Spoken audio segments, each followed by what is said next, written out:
for another Corona Chess War team battle. And as far as I know, the Western Cape was going to have their own tournament today, a league tournament, so they wouldn't have been playing. But I just read a recent request from one of their players to please. Sorry, I'm going to set the board right in a second. To please postpone the event so that they can play some chess now. So okay, I'm just gonna, for the sake of the tournament, I'm not sure. If you guys want the tournament clock in there, just let me know. But at least this way. Wait, I should just adjust the screen a bit. I'm not working with my second screen as I'm streaming from home, and so I can't have the chat up open on a different screen. I'm going to have the chat open today a bit to the right of my broadcasted screen. So I'm just setting that up, and let me know in the comments if you guys if you want to be featured today. I assume James Denham, you want to be featured again, and your account is Boomer Remover, right? We'll follow one of your games, I think, immediately. And yeah, okay. So I think everything is set up. I'm just gonna set the board correctly. And then we're gonna maybe just play 1 or 2 blitz games to get warmed up before the event, and then discuss who we think is going to be the big competition. If the aNaartjie is going to feel it's worth it to come play today, since Western Province isn't there to pose him any challenges in any case. So 10 minutes till tournament start. I think this is appropriate. Settings we can. Okay, in any case, so I'm going to warm up with a blitz game for now. Let's just keep the tournament page open. 8 minutes to start. Swashtier is playing from Joburg Metro, and Sunnyside Bull as well. I don't know if Mr. Livingston is here to remind me who Sunnyside Bull is, but in any case, let's play a blitz game. Also, feel free to challenge me in these first few minutes. I think after this blitz game, I probably have time for a bullet game. So yeah, feel free to do so. Could give. I also saw that we're playing 5+3 today, which is kind of not blitz in my opinion. It's rapid. Okay. I'm just defending the pawn another time. I'm not sure if this knight is really too happy to be here. Oh my, is there a tactic? Is this just a piece? Okay, he resigns. Okay, I have time for another game if someone wants to play. This is the SE University Chess A section team battle. I'll be playing later on today. But furthermore, we pretty much just hanging around over here. Let's drop James a challenge, see if he responds. Let's make it a little blitz game. I think we've got time for a 3+0. And okay. I think the Western Cape will be joining the tournament page as well soon. Oh, this is still the wrong tournament. Let me just cancel here. Send a new challenge just now. I don't want to lose the tournament though. Let's open it in a different tab. Schwarzstier is definitely one I'm looking forward to watch today. And, well, who else? Sunnyside Bull. Panageo is playing. He's very patriotic about the Western Cape, trying to maneuver the whole team into playing. And they have actually joined the house. I think they've postponed their tournament so that they can play. And not seeing live from Mr. Clarence's side. He is online, but hasn't played this tournament in such a long while. So that's why the thumbnail is whether Clarence is going to be joining or not. Because it feels like that's pretty much what I do the whole day when I'm on the stream. aNaartjie is online. Jan, rocking a 2500 blitz rating.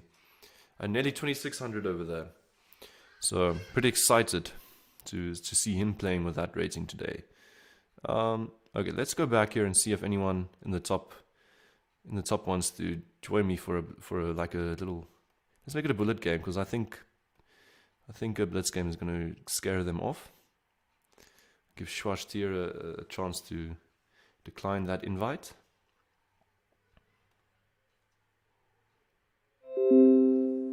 Okay, he's in the game. Let's go play. And Just pre-moving the hell out of this game.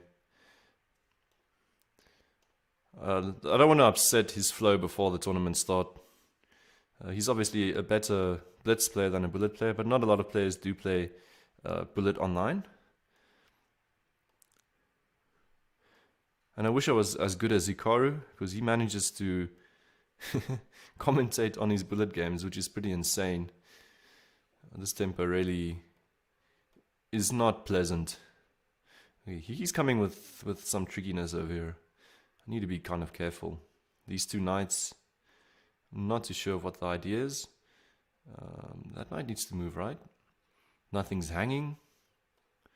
Whoa, this is scary now. Do I have some kind of sacrifice idea? I need to get my queen to a dark square. Then maybe it can work. This pawn is hanging, right? But it feels like somehow I might be entering now into these squares. Oops, that's a blunder. Let's pick that one up. And then let's run up with the queen. We can defend like this. I'm still allowing some kind of counterplay though, yeah. Just throwing these two checks. And I don't want to repeat the position, but I also don't want to get mated down here, which seems to be what I'm blundering at the moment. No, that is stupid of me. Why am I even allowing any of this? Just do this. And hope for the best, right? Try not to get checked anymore. Try and get these queens off. Oh my, he blunders the queen. And that's mate. Okay. Luckily, I got that game in before the tournament. He sends a rematch. I don't know if there's time. Okay, he wants a rematch as well. That's going to take 2 minutes, and he's starting as the tournament's top pairing, so I don't know. Okay. Oh my, what am I doing? He's coming for a bit of a revenge over here. He'll see what I can do. Oopsie. Shift this queen to the king side. And potentially h3 is weak, but potentially if I can get rid of this bishop, the knight is also weak. So let's start with that. Oh, interesting. But isn't this... Oh, this looks so nice for me, but not yet. Not yet. So he's trapped this rook. So let's give him that. That was done pretty well, and he's up material in a game that I really thought I was pushing through. He's going to trade down queens, but I've got this stunning attack over here, which he's not going to allow any of it. He's going to stop all my ideas, and let's go after this check though as a pre-move. And you just want to wait. Just want to keep the bishop and the rook on. I'm playing down material, so I can't afford to trade anything. Okay, I'll go. Whoa, what's happening now? Oh no, that's a blunder. Let's play with this stupid bishop now. Let's see if he allowed that. That was so sneaky. He can just trade down, right? And walk away with a win, so I'm not even going to allow that. Sack the exchange just to get rid of the bishop. If I can manage to get these pawns stuck, I could maybe sack the bishop and try and make a draw. But this is tricky. Okay, how am I making the draw though?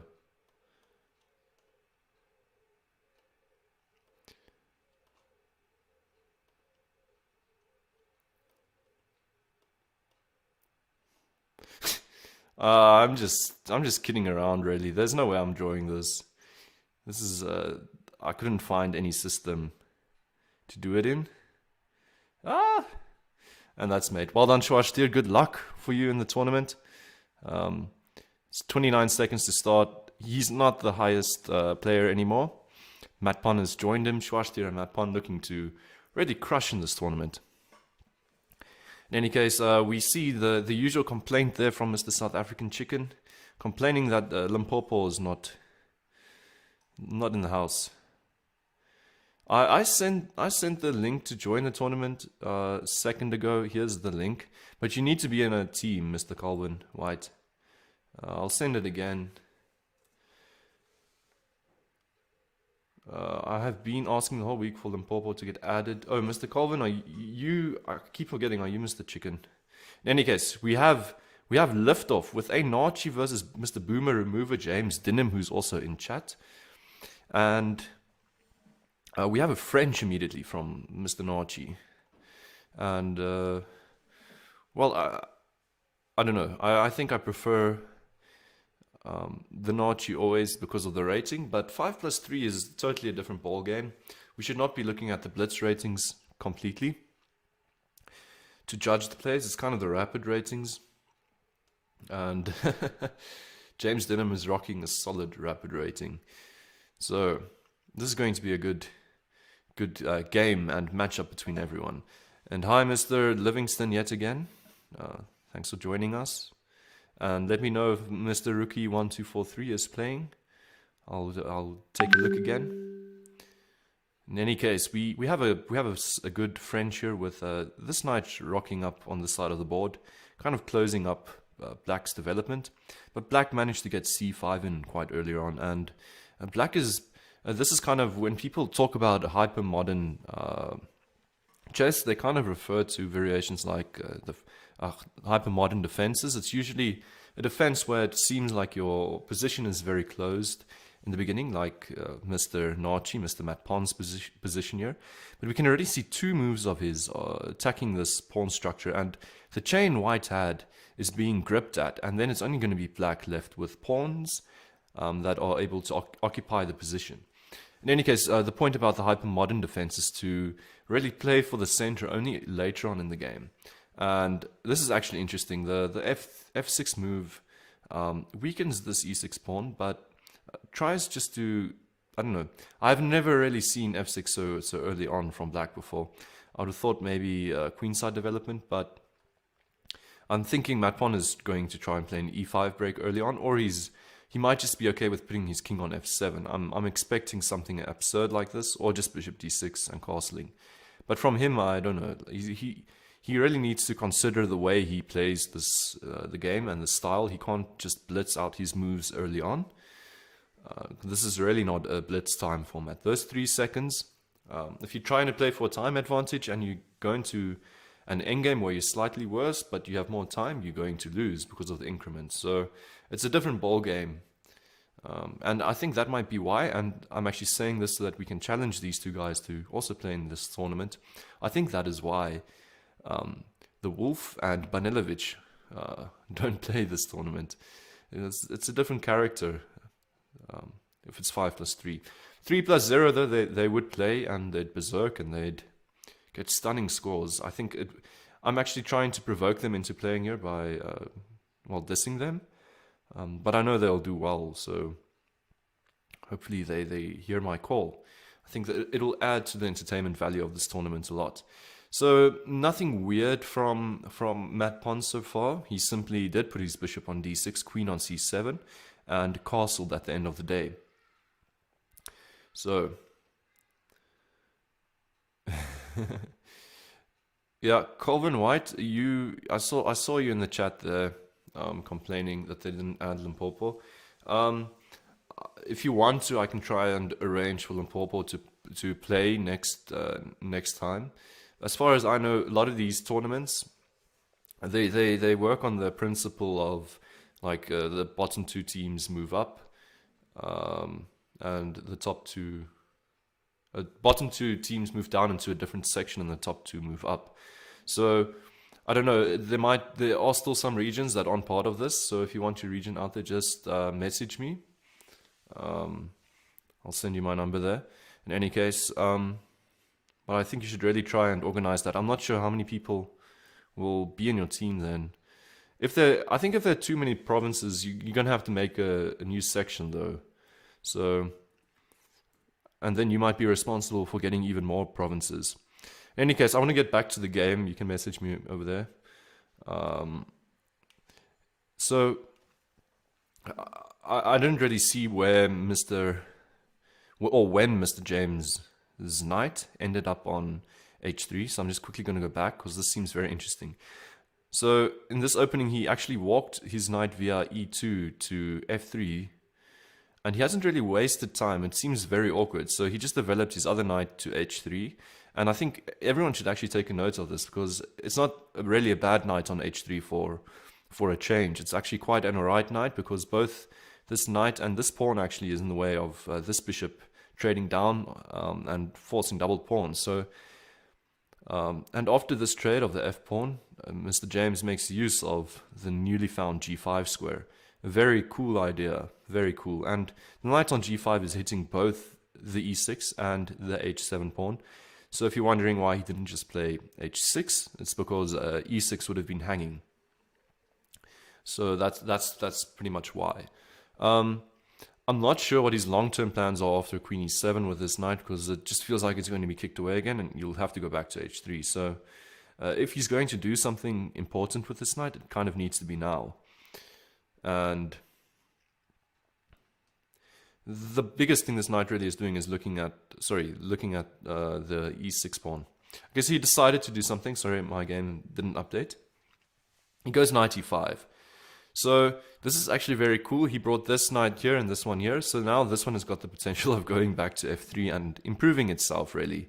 And it's an odd way to have played with this knight to the e5 square. It's actually, it seems kind of counterintuitive, but for the structure and the way the game has developed, it's actually proven to be quite a good idea here. So now I'm guessing if you trade, this is just the fork, so you can't go with a knight, and if you want to go with a bishop, then this knight needs to relocate, right? As soon as the knight relocates, then because the pawn didn't go to g6, then this pawn would be hanging. So there's no way of really capturing this knight without letting a pawn hang or walking into a fork. So that's why Matt Pong goes g6, just to stop this. And I'm actually really liking this format as a commentator. This it feels like I've got some time to explain to you guys what's going on. Obviously, later on in the game, the style of the game is going to change completely. Now the boomer decides that, okay, no point in keeping the knight here anymore. Wants to free up this bishop. There's a nice hole in the position, and just going to defend on this square again. And it doesn't seem like there's any good way to recapture. And I'm liking white a lot over here. I know Mr. Matt is going to show us all his tricks in his sleeve. Okay, that's an interesting choice. Okay, very interesting structural choice over there. Very interesting. He wants, I'm not sure if that was necessary. He was the one that traded, and black is yet again hitting at this pawn structure. I would have thought that maybe you'd want this setup with the knight over here for longer, and just continuing to build, maybe getting a bishop out to g5 and queen e2, get the rooks in. But he went for a more immediate sort of call for action, and black is now doing okay. He's managed to get these two pawns in the center without white having any more pawns in the center, and this is now a long-term weakness, and white just wants to trade this off. Maybe positionally this knight is still very good. The only way to really challenge it is to go knight e7. So this is kind of the claim that the boomer is making. Okay, so they did trade off these bishops.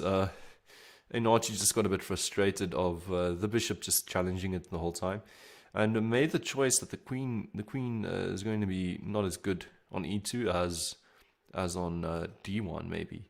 On d1, I'm not sure if it makes a big difference. Maybe d2 is a bit better because you've got this file and still some play over here. So maybe we do see some progression from the Mr. Boomer, Mr. James Dinham.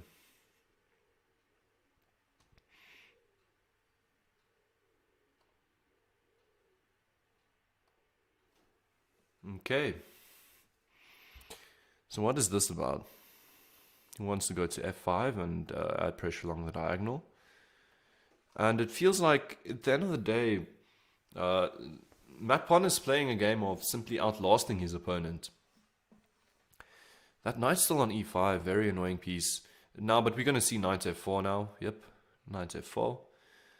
And black has also managed to achieve something now. Still got these awkward pawns. White's okay with giving up his bishop. He says this knight is just such a stunning piece. It's on an outpost. you've only got a dark squared bishop. Look at how far away this knight is now from attacking my knight. I'm expecting maybe this tactic, queen h6, to set up knight to h3 check, so you can pick up that unprotected queen. How to deal with that though? Okay, no, he just improves the bishop for now. This is his long-term approach. Maybe queen h6 is a bit of a flimsy move, not really achieving anything. I thought the idea could be to maybe get... yeah, maybe it does nothing. After queen h6 you can simply have queen e3, queen g4 threatening anything. Oh, but now James is allowed this very big move, knight h3. If king goes up, then rook takes h3. This was a big blunder. g3 wasn't necessary. He gives up the exchange, and his pieces are still... What? He resigns? This is not necessary. You're giving up the exchange, right? An exchange and a pawn, but you've still got this beautiful knight, and this rook is on a file. I don't know. That was a bit premature. But g3 was waiting the whole time. The point of the knight on f4 always is that if you're going to kick me away, then there's this big hole in your position. And at the time being, also, the open f file allows me to coordinate on f2. That's kind of the theory behind that. So, okay, 10 minutes passed, one game only played. That's because these games are really long. And we only have Nelson Mandela Bay taking the lead. Western Cape actually not showing all their strong players for us today. They've got their league match, so I'm not sure if it's interfering at the moment. As far as I know, it only starts at 4, so they would be losing an hour in any case if they did want to play. So I'm thinking we've checked Mr. James's game, so let's go to the person that's currently leading the tournament, Mr. Divan Potgieter from Nelson Mandela Bay. And he's berserking. I looked at the game of Chief Kif yesterday. Okay, so let's see what happened in the game. Oh, a very special f4 move. So playing like a... I don't know what they call these types of binds, but I know the different bind is usually like the Maroxy bind. But this is also a type of bind on the position. And in the end, this is just kind of closing up the center. So he'd look to expand in the center by playing knight e5 one day. So he prepares that by going queen e2. And now we're seeing knight e5, and this pawn has advanced a lot. And white has got the potential to start pushing forwards and challenging this pawn structure. Black loses a pawn now. And Divan Potgieter maybe should have gone with the bishop, because you want your queen maybe to end up on this square. Even if bishop f5, this exchange sack seems very, very cool.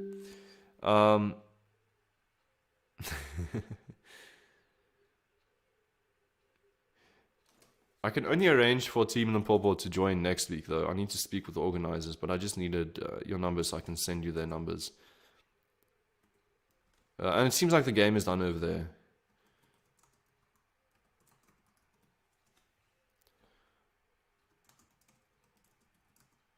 Any case.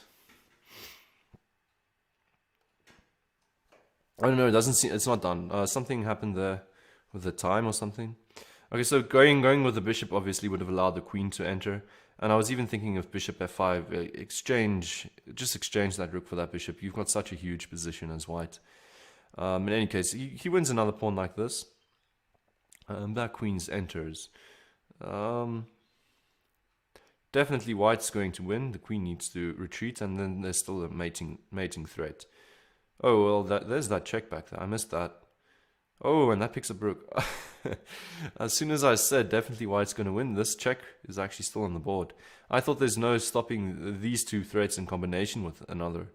So maybe white should have just traded on queens. But try to keep activity over here. Trading down queens would have been the more sensible choice.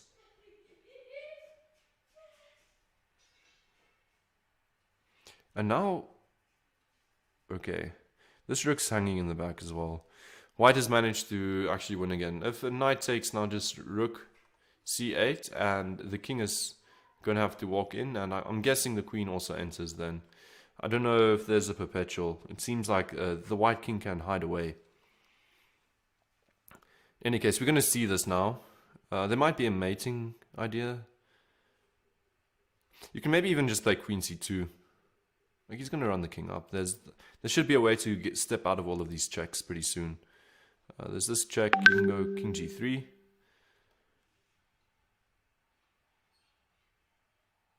Okay, let's he wants the queen trade now. Black is still not defending the knight. It would have been nice if something else was defending the queen. If there was like a pawn defending the queen, and the queen trades happens without a check, you can give the intermezzo check and then recapture the queen. But there's no such thing. Okay, now I'm wondering if queen c5 is game over. I think it should be. What's up, Rian Swart? And thank you for saying go ostrich, but actually I'm not playing at the moment. I will be streaming later, actually the first time that I stream myself playing some Blitz for my university. So I'm looking forward to that. That happens about an hour after this tournament. So you guys can tune in again if you guys aren't that tired of me yet. But that's only an hour tournament, so I'm thinking I should survive today, although it's pretty busy. Now we can see the queen is eyeing f8 as well, and there's no way for the black queen to also defend. So we're going to see more checks, but the white king should hide away. No, I don't think that was even necessary. You can just go king h4. After queen a4, g4 simply. And black can't do anything, but they've gone into this stall. And I don't know, white's just been playing this pretty terribly since he's gotten his advantage, throwing it away now.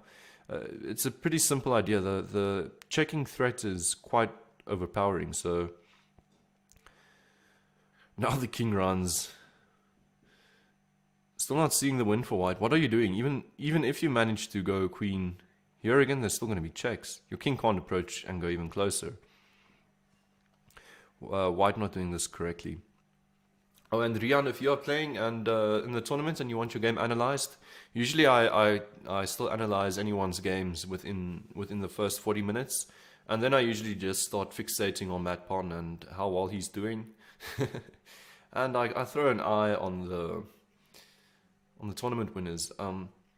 Also, if Clarence does play, I'll be pretty surprised. I've been waiting for that for so long, and this is what I was afraid of, that at the end, white will go for this, but it doesn't yield him anything.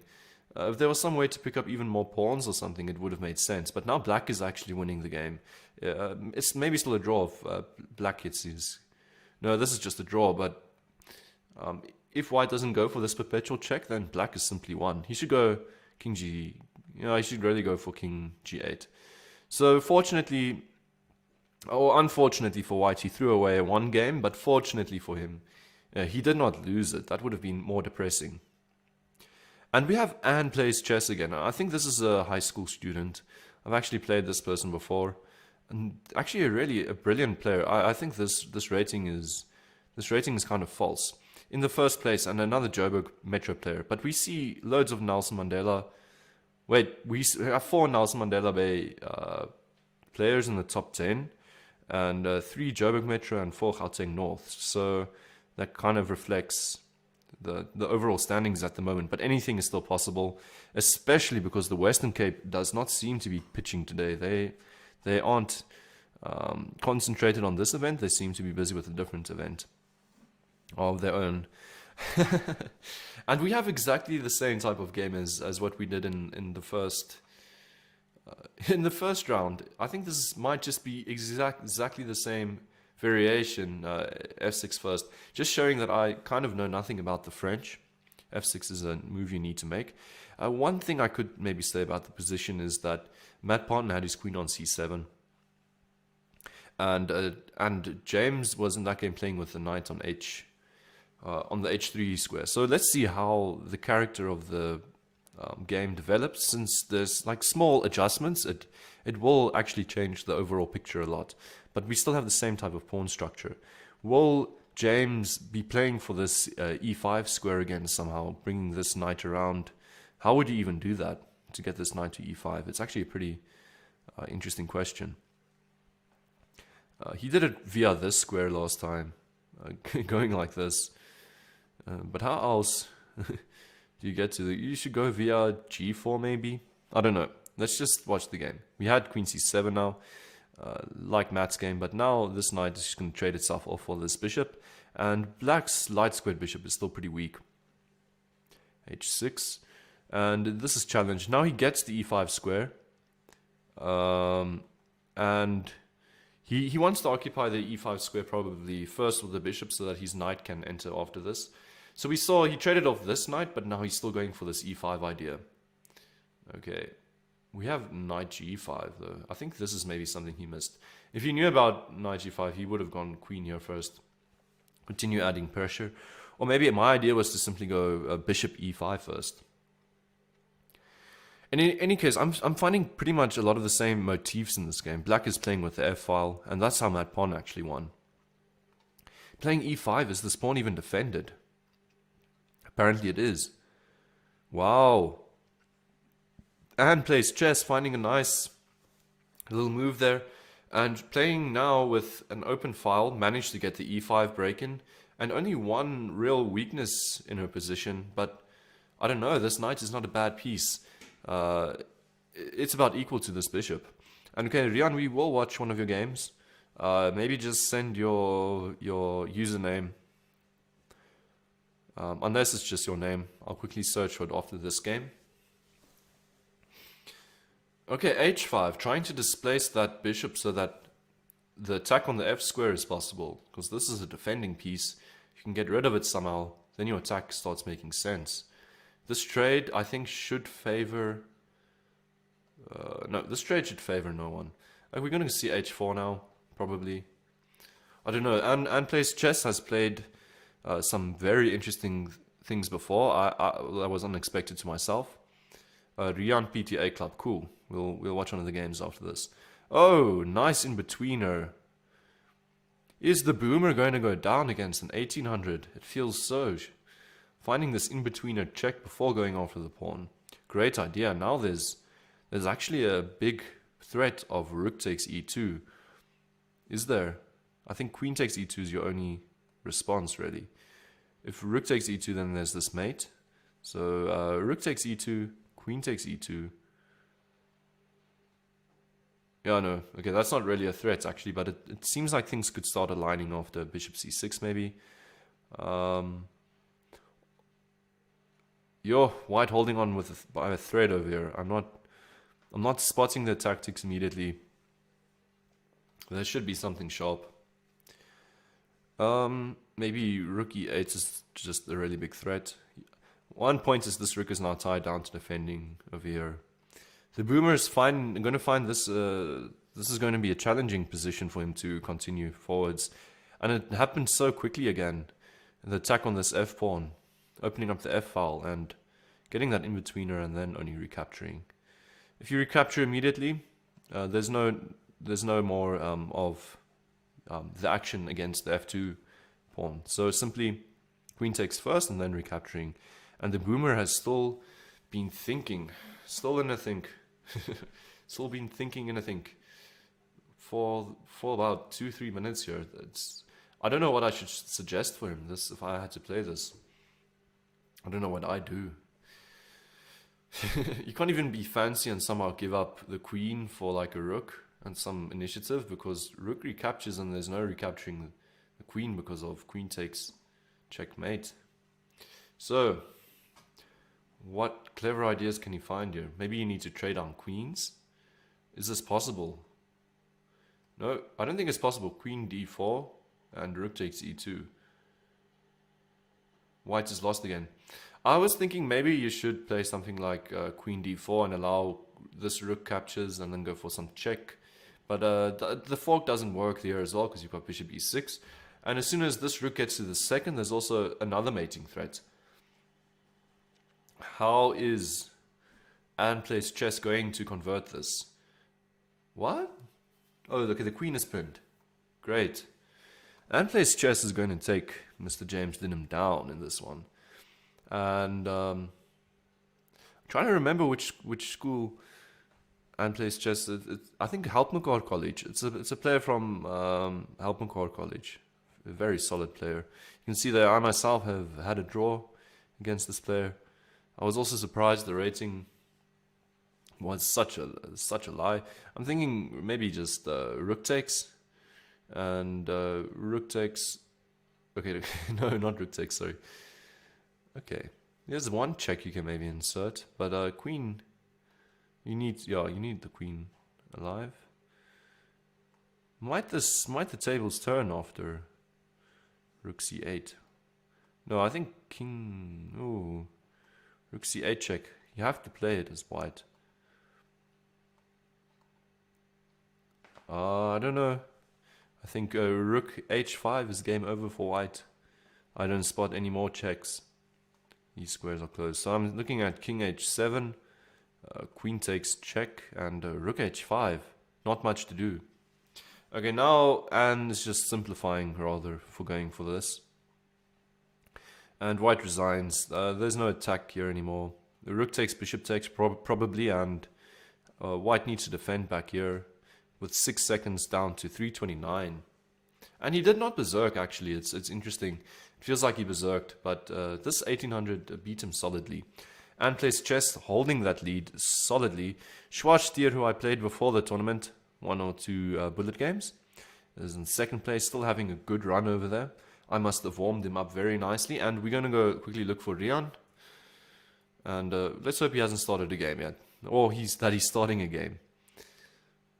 Wait, I wasn't supposed to search it like that, right? Oh, well, you can do it. He's in 39th place, and he's playing against Ruan Janssen van Rensburg. And he's got this excellent outpost of a knight, but it's challenged immediately. 35 seconds to go. Equal position, I feel. I want to go back to the start of the game, actually, but to see how we got here, but this is also very interesting. You don't want to exchange, because then white is perfectly fine and also adding more pressure. But after this knight got traded down, suddenly white seems to be better. Let's quickly go back here. I think instead of this move, running the knight out could have been an alternative. I know this check is available, but you want to be the one adding pressure on this back rank, and your bishop is doing quite a solid job. In any case, so I don't know, maybe h5 was important, or you could maybe just defended the knight yet again. An alternative, but down low on the clock, still going on, keeping onto the rook, but losing another pawn. Was queen h6 possible? I think so. Black would have tried to win back that pawn. Queen h6 now on the board, but now you're regretting pushing your h-pawn so far up. Queen takes pawn. Be careful now, white. This could be mate. Oopsie. Oh no! Did you just blunder mate? This is mate in 2, right? And the defense you just capture, queen you just capture. That's a mate in 2. Missed right over there, but wants to keep the queen out. And this is very scary. Rian playing, he's berserked. Now probably regretting it, missing a mate in 2 because of the time pressure. His opponent with still 4 minutes on the clock. And yeah, gonna trade down, simplify, but black might still have some pressure. Something like queen over there, always threatens mate. Rather wants to come in via this square. But you should really try and set up your bishop on g2, I feel. Your bishop was doing a better job on h3, but now your pawn is over there. So it's hard to evaluate. You need to rethink things. Okay, now the queen is entered. White is probably lost if he goes for this, because the king just escapes. So let's hope for Rian that white goes for this check. There's no follow-up check, and there's no defending this mate then. So he doesn't go for this. You can probably make a draw here by just repeating like this. Is that Rian's best option? I believe so. He's down so much on the clock. He's going to try and play for more with 8 seconds versus 3.5. But really, I don't think white can make a lot of progress. Anything really just walks into mate. So he's going to put this bishop on g2 now finally. And then the queen can't defend anymore, if there is a back rank. He's got the opportunity to do something with his queen, like go there now. Okay. Not too sure. This was too early. He needed to get the bishop on g2 first. Now white has got this check. And suddenly I think black is lost yet again. For a 3rd time in this game, black is lost. And black is saved. Now this is actually a perpetual. You can continue giving checks like this. And the bishop... This would have all been about timing, getting your bishop to g2. Okay. Time out. Oh no, Rian. We'll keep to another of his games. I think this was a bit too sad. He goes for another game. Against Abdu, I think every South African player has played against Abdu 10919889, and I realize I probably need to say all these numbers. The S Online community, they've made some accounts, NAS 100 and NAS 200, so no one in the group really wants to admit it's them, but they all know I'm NAS 100 and NAS 200.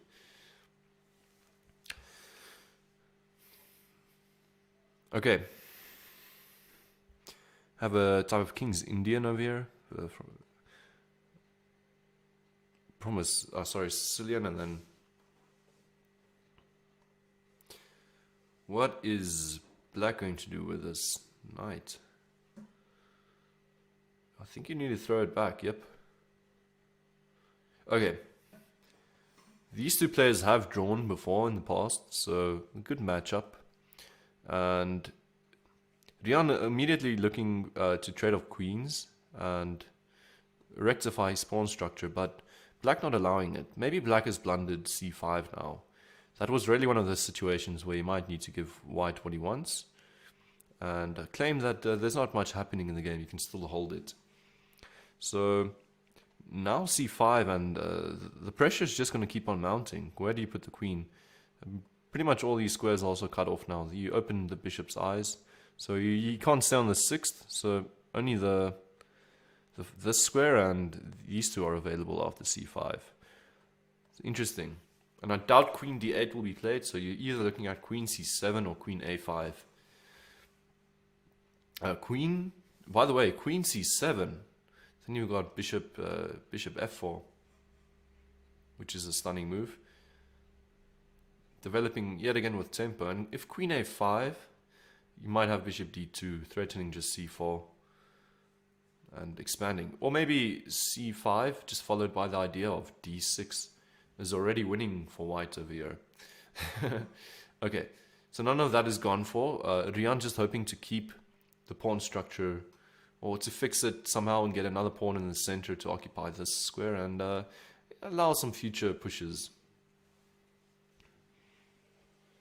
And by the way, Calvin White, I think you WhatsApped me, but I'm not an organizer. I just thought I have some of the numbers of these people. I could get you in contact with the organizer.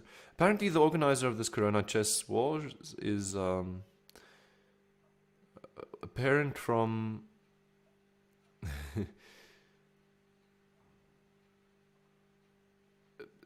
Gauteng people initially. I think some parent, I think, organized this event. If you want to claim it as your event, now's the time to do so. Live on stream. Just comment over there, it's your event. Okay, we have d6, and this is just stopping any c5 nonsense. And black and white, they're both keeping the tension here. White feels that if he captures the queen, then the rook becomes active. And black feels that if he captures the queen, then this pawn structure is going to allow stuff like c5 in the future. So both holding on to this pressure. White now castles. In the long term, I think maybe the queen needs to start moving. And just as I said that, because you've really kind of set up the idea of rook b1. Now you want to push the c5 pawn one day, but not yet. You need to defend this somehow. So maybe you could put some pressure by going bishop h6. This is an annoying move. Black won't be able to castle, and getting rid of this bishop is quite tricky, because bishop g7 will then trap the rook. Okay, so gone for a different idea. Just centralizing the rook and saying if you castle, this pawn is hanging. So black is stopped from castling in a different way.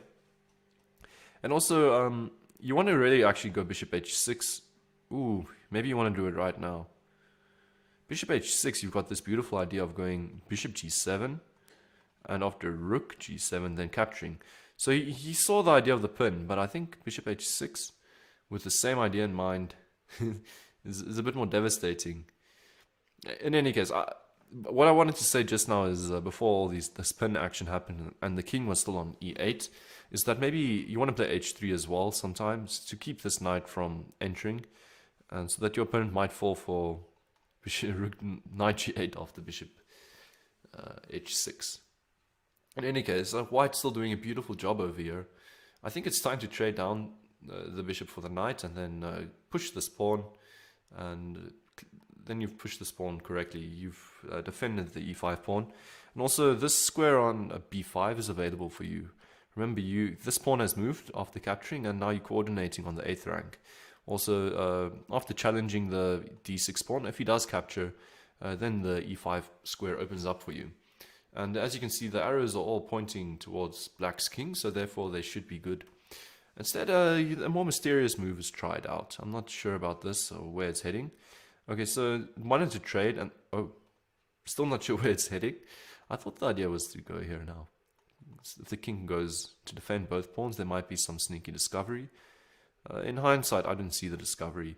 Maybe, I don't know, maybe pushing c5 off the king going here and then jumping to this square and then going in with your rook.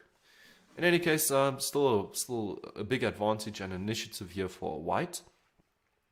And bishop here is a move I try to play instantly, and it's not recommended anymore because now black has kind of consolidated. Don't trade, keep on to this pressure. I mean, going to d6 is a pretty fine idea, and now you're potentially picking up a pawn. Just sort out this bishop first. You might consider a long line, starting with knight d6 in the previous position, knight takes check, but I think that just loses material, so just this move instead first, and now trades, and black is, is black doing okay? White's got this extra e-pawn, black's just holding on to this knight, so this is a tricky position for black. And Rian is kind of down on the clock. It's not the worst time situation to be in this type of position. I mean, you've transitioned from the opening, and you're going to be playing endgame. I'm not sure about rook f1, rook e3. In any case, black didn't hesitate now. He's just taking over. Got his rook on the second. He did not waste any time. White gave him one or two moves, and he's now in on the second. This rook just evaporated all the way from the h8 square to the c2 square like nothing. I looked away for a second, and all of that happened. It's phenomenal. And now the other rook's also going to be entering, and black has taken over the game. It's such a shame. This was such a dominating game. Rook f1 was the start of kind of not concentrating, I feel. And the f2 square is not available for you anymore. I mean, after this move, maybe rook d1 or rook e3. You need to play with some tempo. You want your rook to come to this square as soon as possible. So however you manage that, that should be your main goal as white. But simply g3 here, which also doesn't seem to do a lot. Rook c2 and rook f3. Now the first time playing with tempo, but the knight just fell back, and a4, another pawn move. You need to remember that in chess, you really need to play with all your pieces all the time. Black could have taken this pawn. Okay. Take the pawn. Maybe there's... Wait. Sorry, guys. I know there was some action. I'm just analyzing this. King takes. Maybe rook here, check. And if the king tries... Okay. We're in a new game. I'm going to go back. I want to see that game quickly. And then we'll continue. That is just very interesting. Whether you can capture that pawn or not. And we'll just go to his profile quickly. I find the game pretty interesting. So quickly analyze it, and then we'll be back to the tournament. There's a lot of action. So my point was kind of white was losing a lot of momentum round about here, and I was just very curious if black could capture this pawn. So this check is obviously a problem, but if it's so bad, you can always just play rook d2. My other question was if king running away is even possible. So kind of walking into something like this. But now I see it's maybe not. Because you can checkmate black like this. So maybe it's not a pawn sack. Unless I'm missing some cool line. King takes d5 is possible, totally possible. And if rook d1 It's saying don't run the king, just play rook d2, as I was suggesting if it's too complicated. And now black has equalized. In any case, let's go back to the tournament. Still a lot of exciting games going to happen. Just drop your name in the comments section if you still want your game analyzed. aNaartjie playing against King Colvin. He's going berserk now for the first time, playing with a whopping rating of 25-35. And what do we have here? We have another French. So it seems like the French is in house for us today, but with c4. So it's like kind of a weird D pawn opening without the e pawns on the board, like an exchange French, which this kind of was. And black is now holding on to his extra pawn, claiming, well, white, show me why you gave away that pawn. I'm very curious.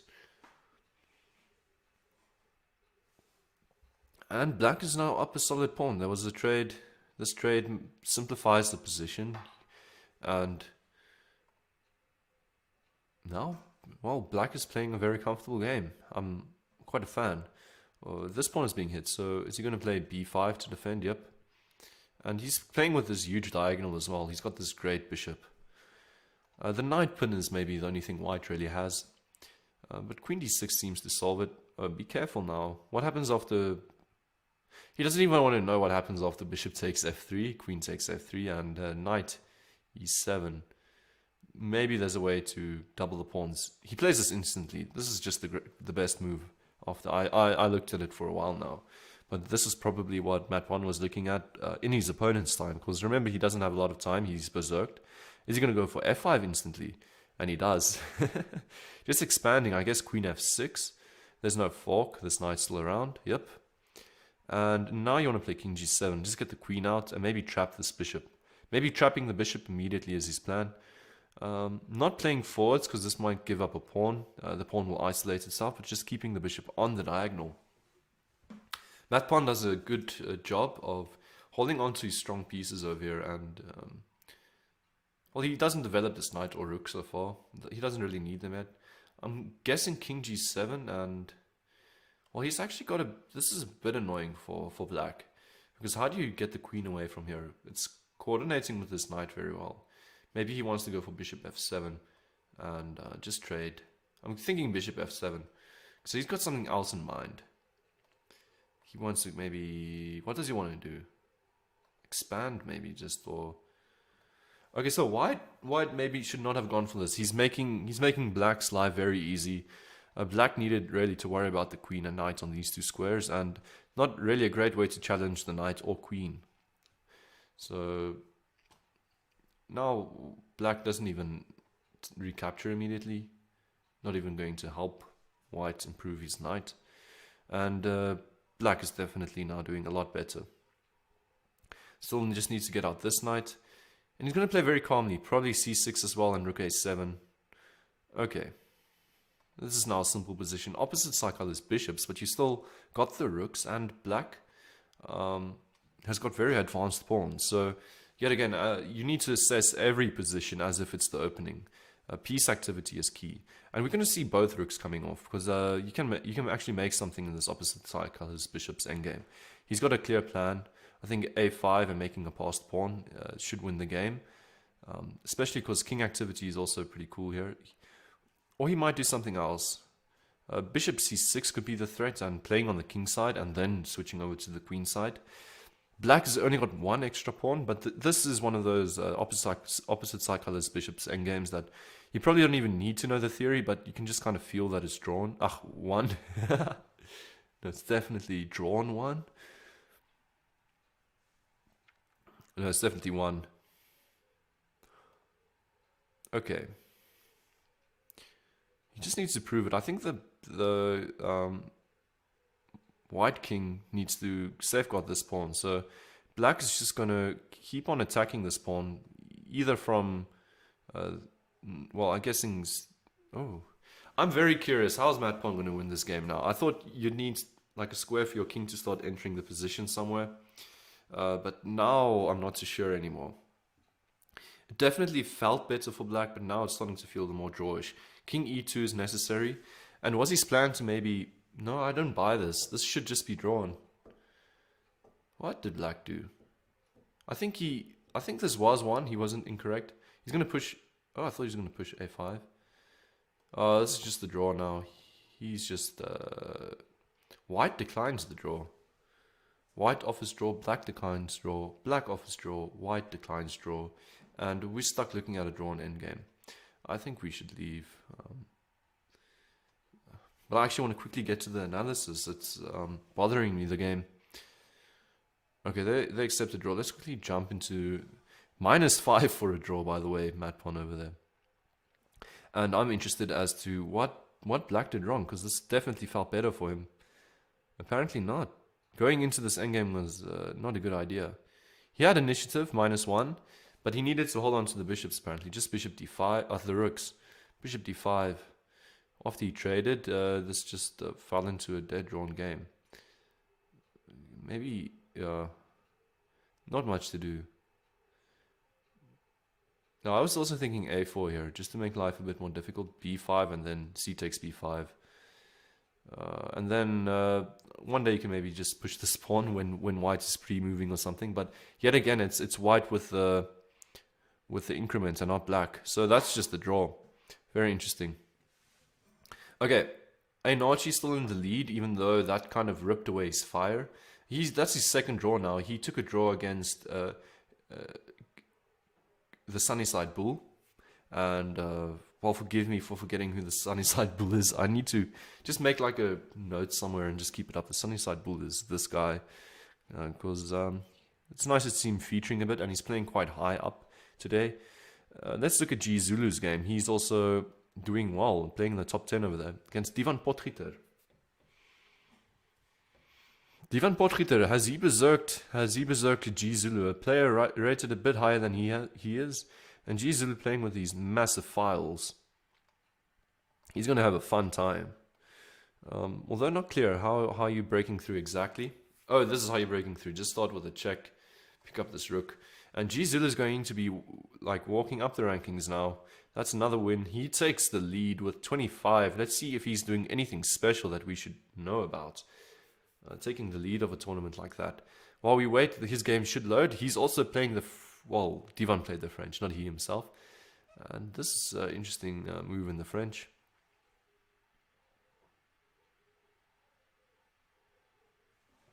Oh. Okay, great. So we have a story there from Jonathan Livingston. The Corona Chess Wars originated from a WhatsApp group consisting of reps from the different clubs and regions. The first tournament consisted of a tournament between two clubs, Centurion and Pretoria. 1 week later, 5 regions joined the fray, and it just kept growing from there. I must say, I'm also pretty surprised with this event. It's very fun to watch. By the way, watching the guy that's leading at the moment, G Zulu, playing for Gauteng North. But what really surprised me is, for instance, what's happening today, and with the Western Cape team. They had a tournament which was an in-house league game to be chosen for, let's say, a bigger tournament after that or something like this. And they scheduled it, well, an hour into the Corona Chess War team battle. And they didn't really consult with all the players. And I'm just seeing a lot of protests against this. They really like this this Corona Chess War team battle. So definitely taken a lot of momentum, and other players also wanting to join and attracting strong players. We're looking at Matt Pon mostly, the strongest player I noticed that's competing. But I know for a fact that Clarence 1234, Daniel Corder, he's also playing this event quite often. I just never seem to find any of his games. He plays in those last few minutes. And I only got contacted into the Corona Chess War team battle, I think, after Seti Bang was hosting it one time. So the Seti Bang people contacted me, and then one of the other unions after that. So I'm just going to continue doing it. They aren't contacting me anymore. I'm just doing it now for the fun. It's quite a fun event. Although I want to play it, it's more fun to play. So obviously Black wants to set up this mate. Not possible anymore. White just made a nice flight square, but now check maybe. And okay, not check. Rook a2 seems better. So if White allowed this, I don't think there's much to do anymore. So rook a2 makes a lot of sense. You don't want to allow the king to get here and to bring the rook to the a file. So black is getting everything he wants. This is now a mate in 2 threat. Even this pretty mate instead. Okay, so let's see the mate in 2. Which one is he going to choose? Rook a1? Wait a minute. Was that necessary? You can just go check and queen c3 mate, right? And our mate. He's okay, he's getting gifted a game. White just was running around with these pawns over here and not worrying about getting mated. So I'm not seeing anything special Zulu's doing. Getting gifted a little win over there. So is aNaartjie still in the game? He is, yep. Let's stick to him yet again. Oh wait, I think keep to another Zulu's game. He's just starting. He's playing against a player much higher rated than he is, and he's getting berserked. But I don't know if Zulu is really the guy playing on the account. Very cool knight type of e2 going to g3 maneuver. It makes a lot of room for this knight to get to f3 later. Black doesn't want any of it. He's just pushing this pawn up the board. White also doesn't want to know about this pawn going up the board, so does the same. So we have one of these very modern games with the h pawns on in the position. And I think if you compare these types, or the types of games we're playing versus players playing 50, 60 years ago, you'll have like loads of similar positions to what we're coming up with now and what feels habitual and natural for us to play. It'll look very similar, but the only inclusion would be like you'd have a pair of h pawns on the board, like halfway up, and in the black position, or on the other side of the board, maybe a pawns. In any case, it's not such new theory, but we at least know now that it's a more sound thing to do, and a lot of lines in opening preparation have been modified because of h-pawn advancements that didn't seem good in the past, but are simply really good. I know one line that specifically doesn't suffer so much from h-pawn advances is the Dutch, where black starts with f5 and this pawn just goes up. Apparently the Dutch is pretty sound against the h-pawn advance, and it seems counterintuitive because black already has the pawn on g6 and f5, so it feels like white's just going to tread along over there. But if you go do your research, it's pretty okay. Okay, Zulu allowing a bit of, well, what are you doing against? I think he's lost now. Sorry, I missed that. Whoa. This was actually, you need to notice when black plays this and you've castled queenside. That bishop wants to go to h6. So knight e2 in preparation thereof to go f4, but now f4 and just simply pawn takes. And black is attacking this pawn a few times. So queen moves, and now we're going to see this check.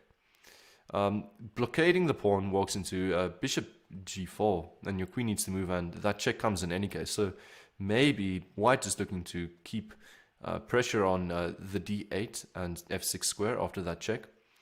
And now we will see what his master plan is to deal with this. He's probably just going to play down a piece. And cools the MC, proving to us that it's not a bad idea to berserk the #1 player, even though you're not sure about his identity and how strong he is. I mean, you're just seeing this guy with an 1800 rating and he's playing first place, doing better than my pawn's doing, and you decide to berserk him. Well done. Okay, white maybe had an idea here. He could have tried queen here just to stop black from castling. But white plays very actively. So maybe the game's not over yet. He has an f7 attack incoming. And maybe black is underestimating white again. He needs to go knight d5 to stop this attack on f7. I'm looking at strange ideas, but it doesn't work completely. If you could manage to go here and check, and queen can take there, but the king is defending then. Now black is, black is consolidated. Getting rid of the attacking piece for a pawn is a very good idea, and he's also got bishop d6 now. Maybe bishop d6 immediately, but what's wrong with that? Maybe there's this check. Okay, that check is going to make you have to be uncastled. So he castles first, and I'm expecting bishop d6. And the game should be over pretty soon. So bishop d6 is anticipated, so therefore knight f5. But now you really need to trade queens because of the checkmate threat. If you want to hold on to your queen, you need to go queen b3, but then I don't know. It's probably possible. And a minute advantage there for Mr. Cools, the MC. He should be converting this, even though he's berserked. I'm not expecting any trouble, so I don't know if I'm going to stick to this game. But let's just respect the first place of the tournament for another second and just see if he manages some magic. If he does against this 2100, then we definitely know this player is a force to be reckoned with for the first place of the tournament. By the way, there was this cool tactic. If this pawn was on a7, you could have played rook takes e5, rook takes e5, knight f6 check, king moves. And then you've managed to just play down the exchange instead of the piece, which is to be preferred. So, but I don't know. The pawn is there, so that's not possible. Now, white is definitely lost. You're not holding on to the rook without losing the knight, and you're not holding on to the knight without losing the rook. So white throws in the towel. Our tournament winner does not show us his magic. Maybe there is no magic. Still, 4-point lead with an hour 3 minutes to go. Playing for Gauteng North. I'm really curious as to who is this G Zulu guy. It's the G Zulu. Matt Pon is still playing against the Sunnyside Bull. Cools the MC is now upcoming after that great win. And we have Schwarztier losing some momentum. Doesn't seem like he's lost the game yet. He's only drawn. And the first player to really mess up his streak seems to be Dalroy. And let's jump to the game. He's playing against G Zulu. So let's watch his perspective. He's also decided to berserk this mister. They've gone into a Royal Pairs. What line does G Zulu play? H6. I'm not sure about that. Okay, H6. Not something I'm too familiar with. And D4.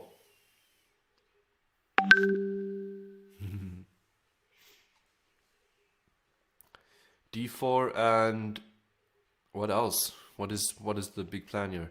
It feels like if black gets castled, you'll be very happy. Obviously, H6 isn't a necessary move in the Royal Pairs. You want to get your king on H7 later with G6 there. So maybe this is just a really strong player, G Zulu. Playing on someone else's account because it seems kind of like a legitimate 1800 rating. It doesn't seem weird.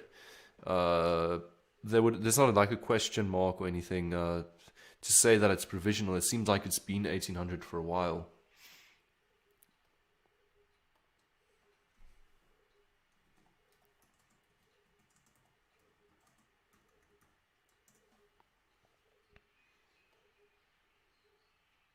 Okay. Okay, so the game has sped up a bit. I think G Zulu wants to keep on time pressure, but he's losing pawns in the process. He's hidden his knight away on h7. He's using this pawn advantage of h6 to improve his bishop, but disregarding his d6 pawn. And that falls, as we see, and just another trades. And we have a few imbalances now in the position.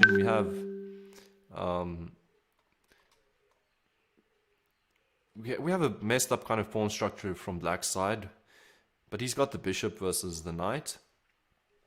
And white is playing with a neat pawn structure, up 2 pawns. And one of the pawns is now placed in the center, and it's possible to find an outpost on d6 if you go via e4 now. So you can go... that's why he wants this trade. He wants the queen to capture and knight. But this trade is avoided, just bishop f5. And now black is actually picking up a pawn again. We're going to see bishop takes c2 and rook exchange. And queen can't take here, but we'll go for a6 then. So black doesn't want this. I like G Zulu's approach. Just going more aggressive. Just trying to open up an attack here, but not too sure that it's going to work. Rook takes now. And I'm wondering if queen takes a6, if bishop f3 or bishop h3 is too bad. Maybe bishop f3 is the sharper option. Schwarztier is like me. He says, well, if there's another pawn on the board, why not? We'll see what to do about bishop f3 as soon as it's on the board. And that's the move, queen f1. I was not seeing this before. Queen f1, I was considering going g3, looking at queen h5. I'm thinking maybe there's something here you could find. But queen f1 is the find. Don't forget, f1 is also a square on the board. Only when the rook is not there. Okay, so now a rook left. This is not possible, unfortunately, pinning the king and queen because of knight takes. So that is guarded. Realizing this, and the queen on f1 now fulfills the function of a rook and a bishop on f1, and it's actually quite an active piece. I've never really looked at that square like that before. So queen f1, very cool. This bishop needs to move now, it's being attacked, and it's not the pawn that's going to capture, which is impossible because of the check, but this time the rook. And white is looking to change the character of the game and shift into attack mode. I'm only worried kind of about this c2 square, but it could be that black is now doesn't really have a good square for this bishop and needs to go bishop h5, and then white needs to defend the pawn on c2 before doing anything else. So we'll see how that is dealt with. Which squares are black considering, or is black considering, or is even considering sacrificing this bishop? It is possible to defend the bishop with rook f4, but I don't really see the point of it. Bishop h5, as I was saying, aNaartjie playing correctly, not even attacking the queen, because the queen wants to get attacked, and so that he can play queen takes c2. So playing with the momentum, saying the queen has got different reasons to stay on the king's side, needs to guard this pawn. This pawn is captured, and what is the big idea here? Is it to go queen e1 now? Yep, after this pawn. Rook g4, g3. Yep, the queen on e1 now does a good job of preparing to play g3. In some cases, if rook g4, g3, and the queen isn't on e1, there's a sacrifice and a perpetual check. I know the rook's defending, but I was looking at rook takes there. Okay, so this is now a pin. Still, black really wishes this knight wasn't around. This knight's just defending this one threat black really has. Maybe f3 now. Black is playing quite well. He's playing down 2 pawns, but white is really not getting himself out of, or getting himself untangled over here. These are maybe the first moves. Rook d1 still not possible. This beautiful knight is still looking at everything.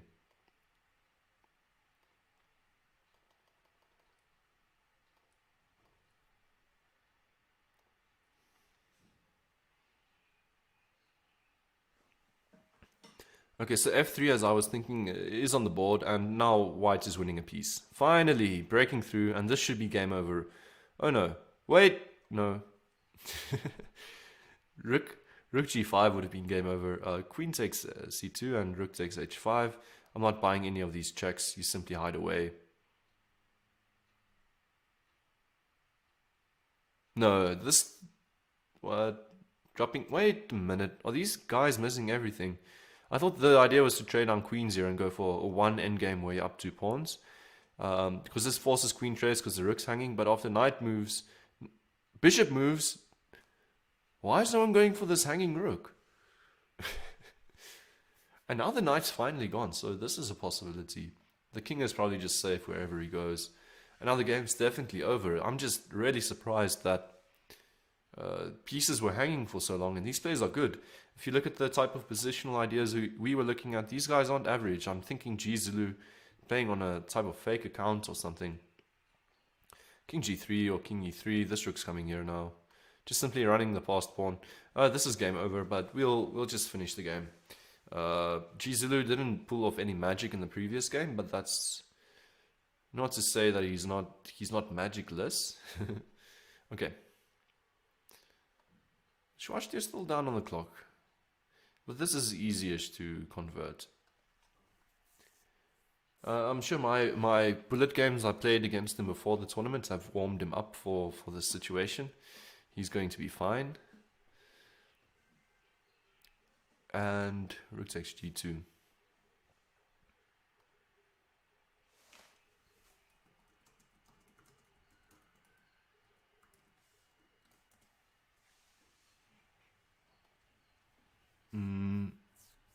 Okay, black is lost, but they're still going to continue for a while. I don't know whether it's a good tactic from G-Zulu if you're trying to gain more points, or if you want to make sure aNaartjie from Joburg Metro doesn't get more points for this game, but not always too sure about the non-resigning policy. This check is also now Very annoying, because you don't want to trade down the rook pawn, because the king is very close, and even just this pawn running through is enough. Knight's still around, so come on. But now black's really lost. He's just going to pre-move this pawn. G Zulu's maybe hoping for stalemate, and I think if you've continued playing for so long, you could just as well go on for even longer, see if there's some luck. He places his king in the center, maybe hoping for like queen here or something where it might be stalemate. And that's going to be checkmate. Let's quickly run back here. I'm not on anyone's TV.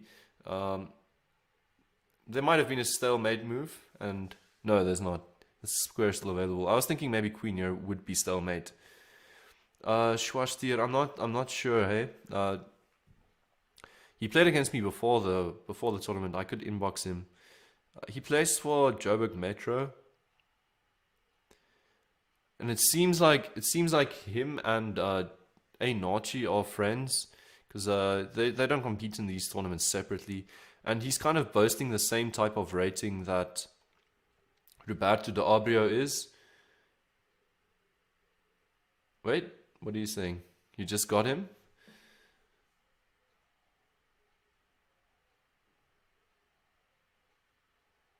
Oh, Roberto de Abrio. Yeah, I know. No, I was thinking it's Roberto. Okay, in any case, I'm jumping back to G Zulu. Wait, no, I didn't think I should. He's been playing really well, still keeping that lead after.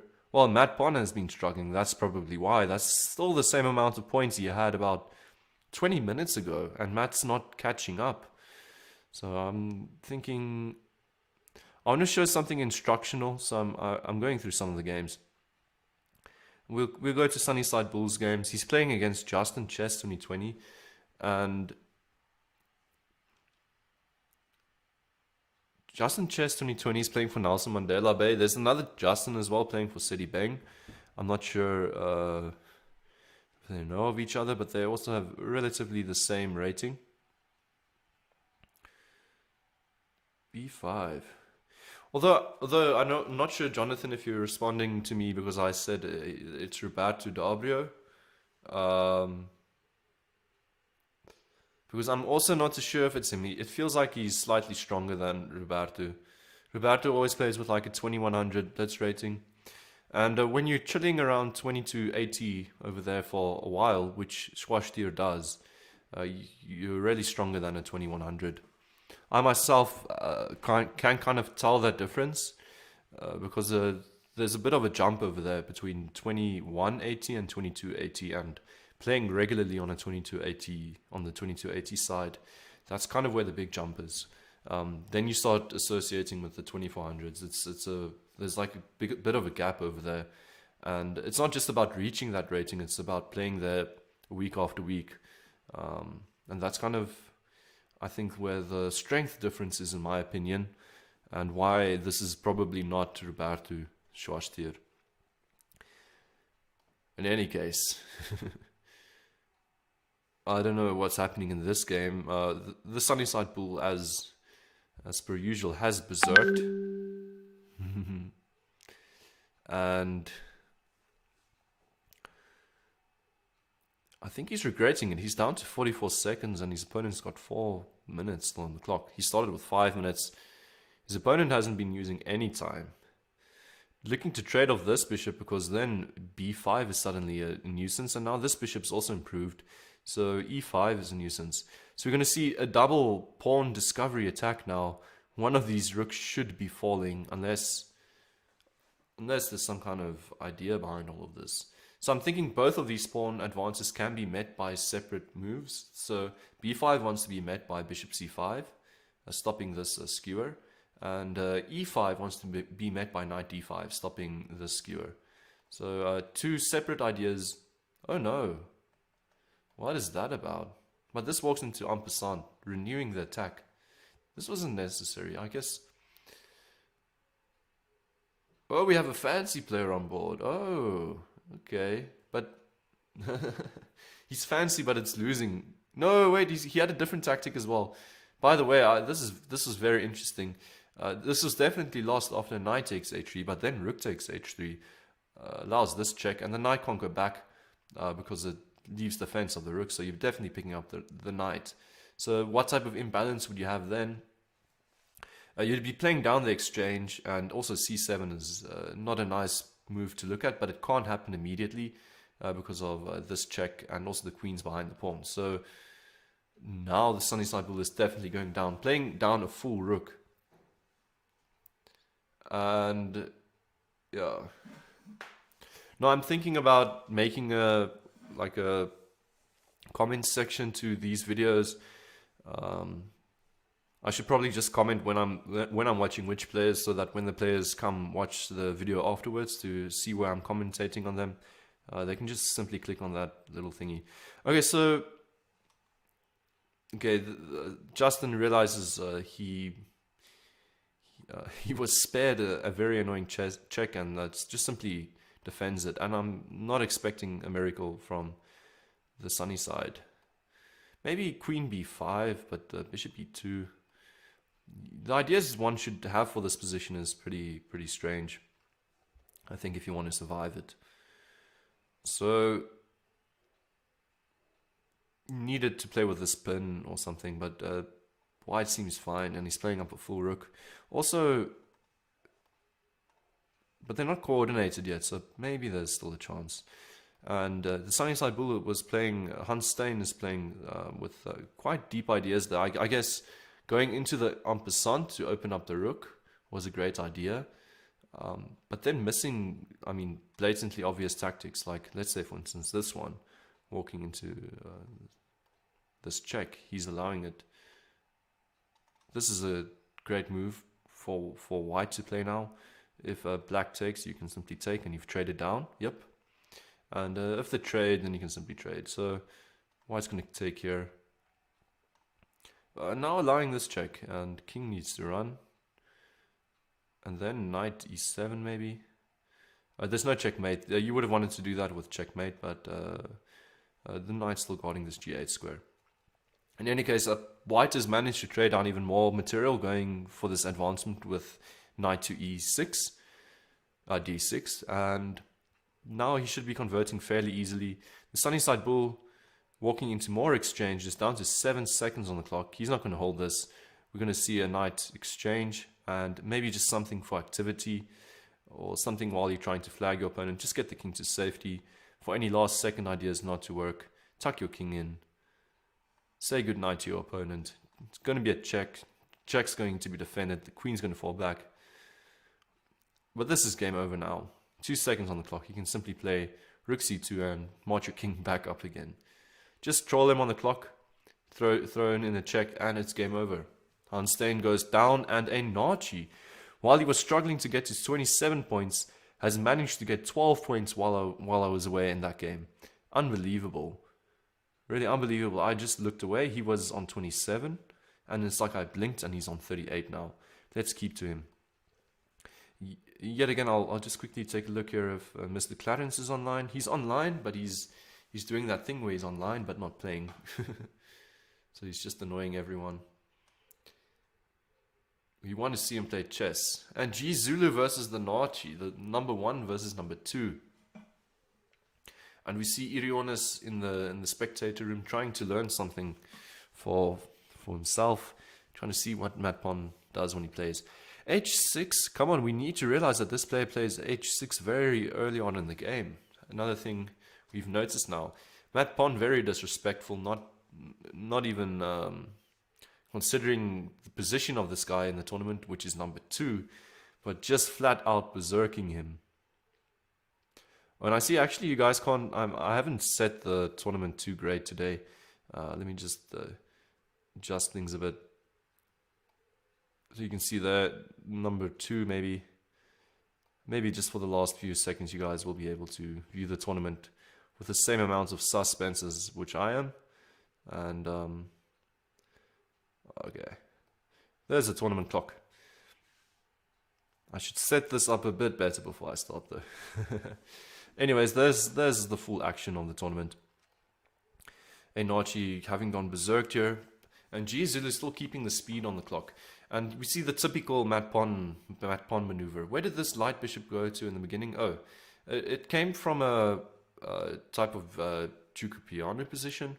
The knight goes to f5, where it's very happy. A very quick maneuver to that square. And then g3. A very mysterious move. And knight g4. Also kind of just as mysterious. h4. So he hangs around with these knights on the king side for quite a while. And finds quite a nice sacrifice.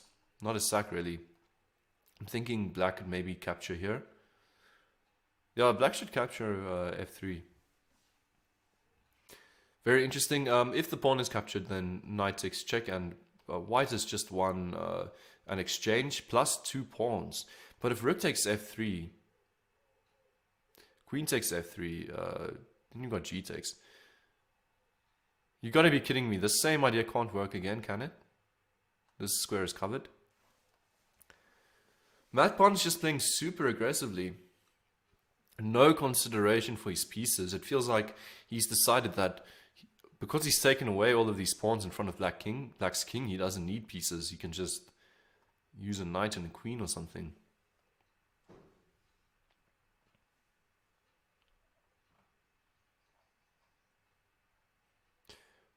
h5. Interesting. I like this maybe for black. There's no more attack on the h6 square. The rook can fall back to h8. Maybe you can run your king all the way to the queen side. Bring another rook into the attack. And claim that, okay, mat-pawn has done well to take away the pawns in front of your king on the king side. But look how many pawns will be in front of your king on the queen side. Interesting idea. This knight ended up on this square. And I missed the action somewhere because... I'm not sure how that happened. In any case, knight f6, there's a trade. Mat-pawn's still playing down a piece. He's going to be looking for some sort of initiative against this open king. Sorry about this.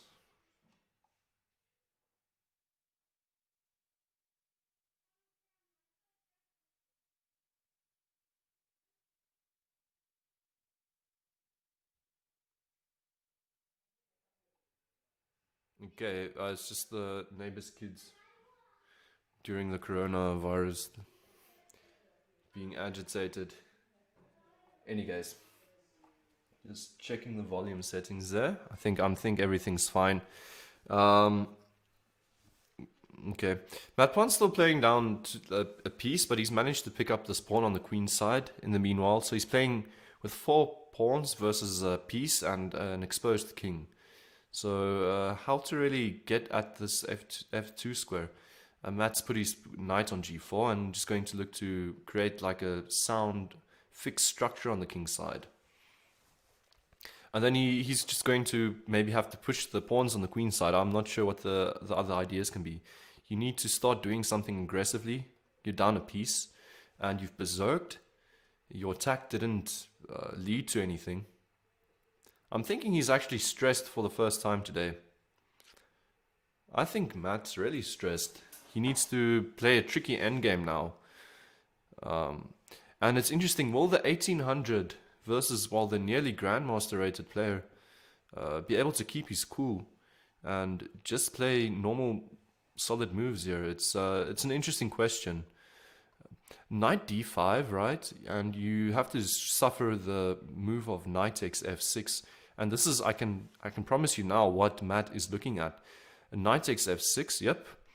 Oh my word, not knight takes f6. I was looking at knight takes f6, and if knight takes, you've got this knight takes check and simply rook takes, and you've equalized. But Matt goes rook e4. Maybe the problem is with knight takes f6, king takes f6, and there's no ideas of taking on e5 anymore, and you've simply traded down this last piece. So just a rook e4. Rook f5, and now knight takes f6. I'm not sure why this was necessary. In any case, I think maybe he just wants to start moving these pawns along the board. Still challenging the e5 square. Oh, this is why he wanted to do it. So his idea was to get the rook to e4.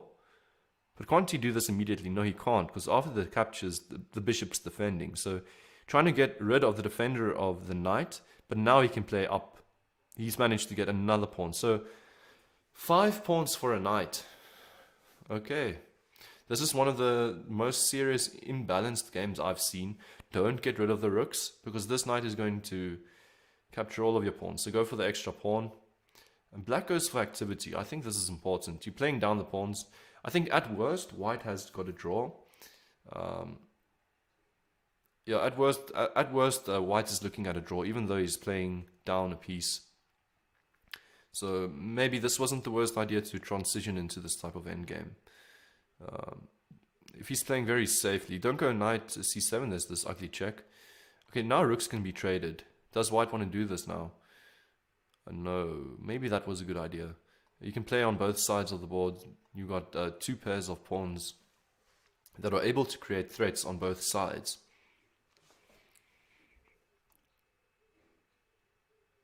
Okay, and the pawns are just being marched up. Maybe white wants to push back black's queen and king and use this as like a typical game where you try and checkmate with a king and rook, but now use the pawns instead.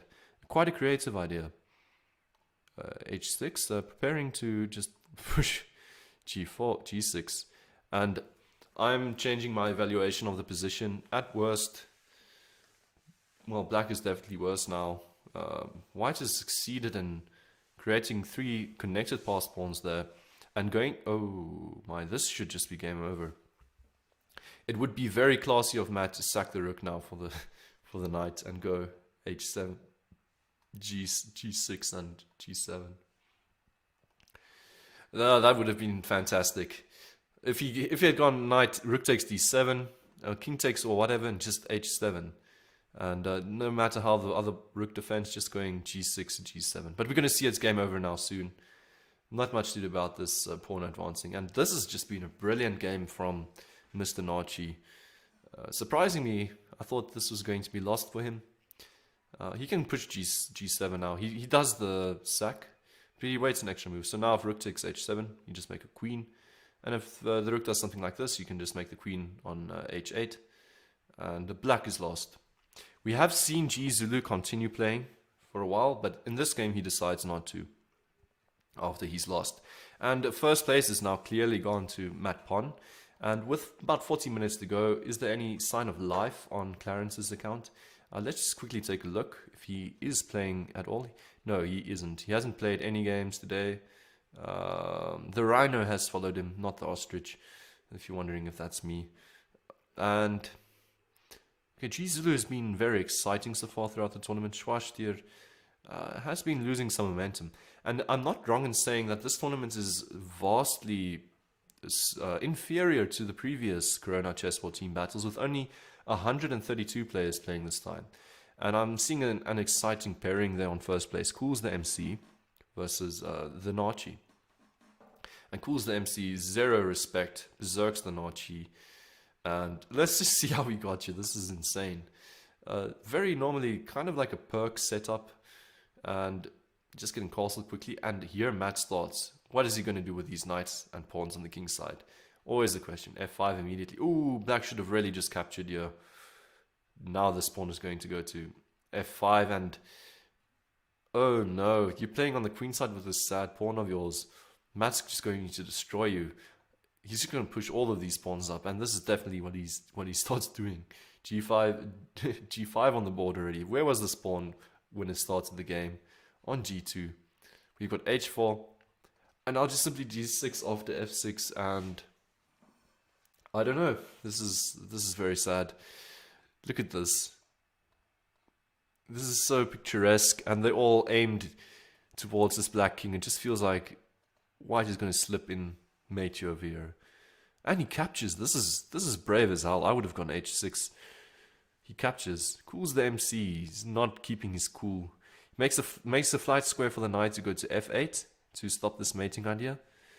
And Matt's just going to continue bringing pieces to the party. He's got nothing to worry about. The center is closed. He's got a great flank side attack. And his opponent's berserked him. He's got all the time in the world. This knight's never entering. There's this bishop as well. So the rook is now also closer to coming into the game. Which he does. A rook sack. Wow. The idea behind the rook sack I thought it was knight takes, so that you can go knight f7 and mate in the corner. Okay, wait a minute, wait. White resigned. Wait, I'm not keeping up to date with this game. This game was just too insane. He's like, he played a rook sack so that he can go knight takes for knight f7 and queen h8 mate. But after the sacrifice, bishop takes was possible, and I think he just completely... Queen takes was possible, and now all the ideas are gone, and white is just simply playing down a full rook. Black has got a comfortable position, actually, suddenly. He played a sacrifice that was way too fancy, and not much to do. He loses the game. Insane. Let's keep to Cool's game. He's keeping his head cool, deciding to berserk the correct players, and bringing out the romantic side in their style, which is probably not a good idea always. You need to play some boring chess sometimes to get these results. Playing too romantically, and, well, you lose the game, and then you lose and cry like a true romantic. Any case, Cool's the MC. It feels like he's running up on the standings. Oh, Tambu chess players. This is some random team. I've not seen them before.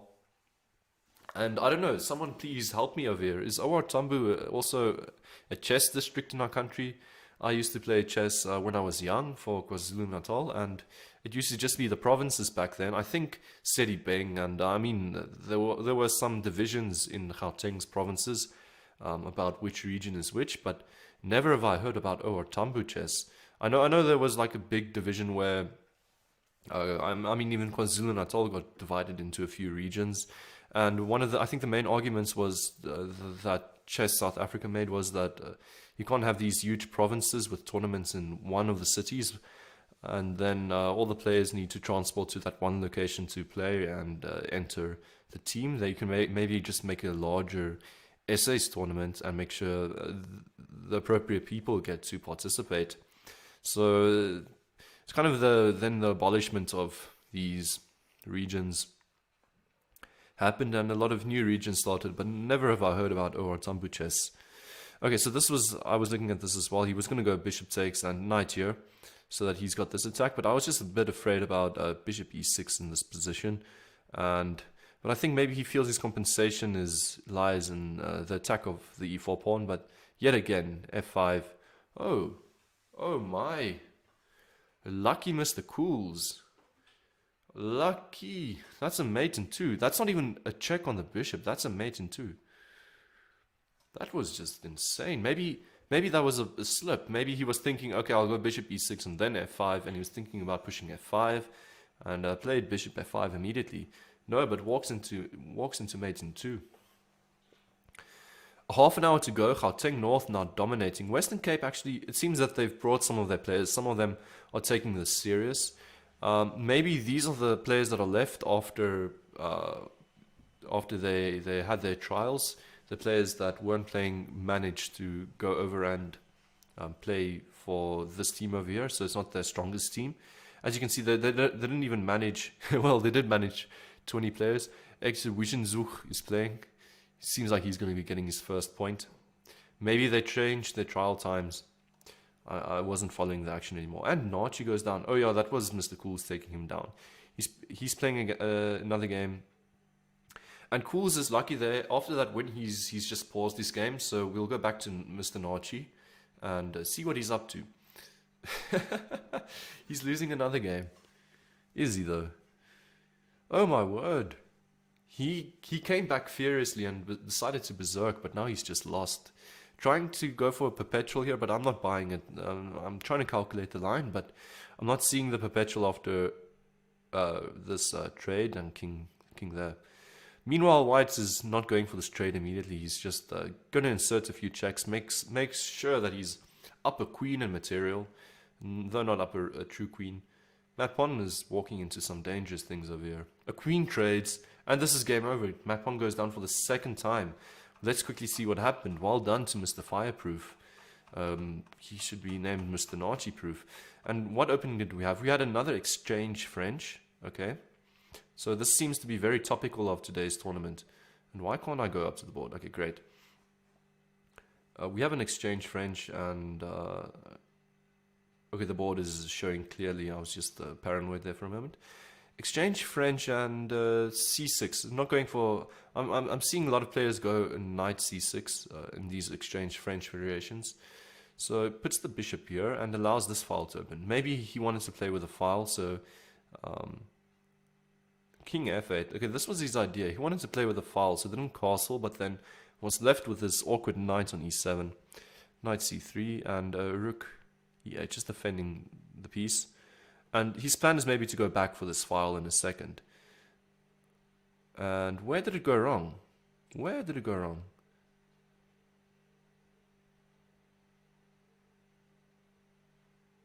Oh my, this is still pretty good for him. Oh, he sacked a rook over here, and it doesn't seem like... It wasn't necessary to sack the rook, but it feels like you're going to start playing passively. If Matt Pon really wanted to, he probably... Okay. Oh, he thought he had a trap here that white couldn't escape, but just simply rook e2 and white was free. And white went on to win the game, as we saw. He gave a lot of checks and didn't really fall for anything. This was kind of when we came in, and the queen trades was enough for Matt Pon to resign. And it doesn't seem like he's in a pairing again. Oh, he is in a pairing. He's playing against G Zulu. And G Zulu has fallen out of the top 3, still around, but after getting to 29, only managed 2 points before we went back to see how it's going with him. Another player coming back up a bit is Mr. Schwarstier, but Fireproof is the new player in the top 10. We'll jump to Mr. aNaartjie's game here. He's playing against G Zulu, so he's berserked again. He's not overcome by losing games because of the berserking. Goes for yet another Juku Piano with a c3, planning to play d4. And black has gone queenside castles very quickly. Okay, so black blunders a piece, unfortunately. But and this shouldn't take too long now for Mr. Matt to convert the game. I'm seeing here, wait, I'm actually on the Western Cape chat, that they've changed the tournament, so it doesn't seem like all of Western Cape's players are playing today. And I think they decided to play the other tournaments, and they only heard the update that they can play both a bit too late. So I don't want to make excuses for them. Obviously, well done to the winners of this tournament. But we all know in which type of strength the Western Cape does manage to come in and join these tournaments. It's always fun to see them playing, although they don't usually have a tournament winner. I'm sure they could have one of the top players like Daniel Barish or Watu Kubisi joins. But for now, we have the strongest player that seems to be Mr. Matt Pon. I'm expecting some more Western Cape players to be joining the house, so maybe let's watch one of their games. Panageo, who's very patriotic again of the Western Cape, let's jump to his game and see how it's going.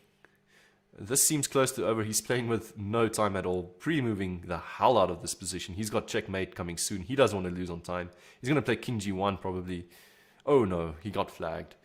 I don't know. There's not much to do when you have this little time. Unfortunately, there's not a good checkmate idea as well.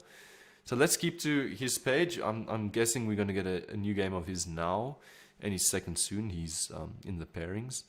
And while we're waiting, okay, we just flash through an opening. Let's see what his game plan is. Oh no, this is a completely different tournament, isn't it? This is 3+0. He played in this tournament, but then he jumped over back to he jumped back over to the Western Cape tournament. Sorry, that was too confusing. So he's in a different game over there, but he did play a few games, it seems. I'm still not sure what's happening with the two tournaments running coinciding. Dalpat is a good rapid player. He's playing, I think, for Chess 123 in the City Bang online tournament, and had really good results, to be honest. He's also not a joke. And in rapid time controls, I'm expecting something more from him than in usual blitz. And this is kind of what this blitz is like. It's a fancier type of rapid format, with that +3 really changing the dynamics. And we've already seen Matpon lose a few games because of this type of time control. Queen check could simplify things, but honestly, I'm growing a bit tired of the repetitiveness of the ideas behind the aNaartjie's attacks. It's usually just king on h2 and then g5, f4, and getting the knights into these squares usually. As a commentator, you want to see him spice things up, but yet again, you need to wonder how good this strategy is, because it's very flexible usually. He manages to play on both sides of the board, because the king is closed usually, and the pawns manage to help him attack. So in that sense, it seems like a good strategy, but and it seems to work on all levels. He's at 2500. I mean, you can't. Yeah. Just as a progressive idea, I don't always buy it. I see the styles of some international players playing, and it just doesn't seem to favor one way of playing your position with kingside attack the whole time. They're much more dynamic, and I think maybe that is where he needs to improve. He's kind of mastered this. Picked up a piece here, by the way. The piece was hanging as soon as the queen left the board, so this whole maneuver from Dalpat was unfortunately mistaken. And well, he just waited out for Dalpat to make that blunder. f6, king check, and you lose your rook there. Interesting tactic. It seems like white is the one that...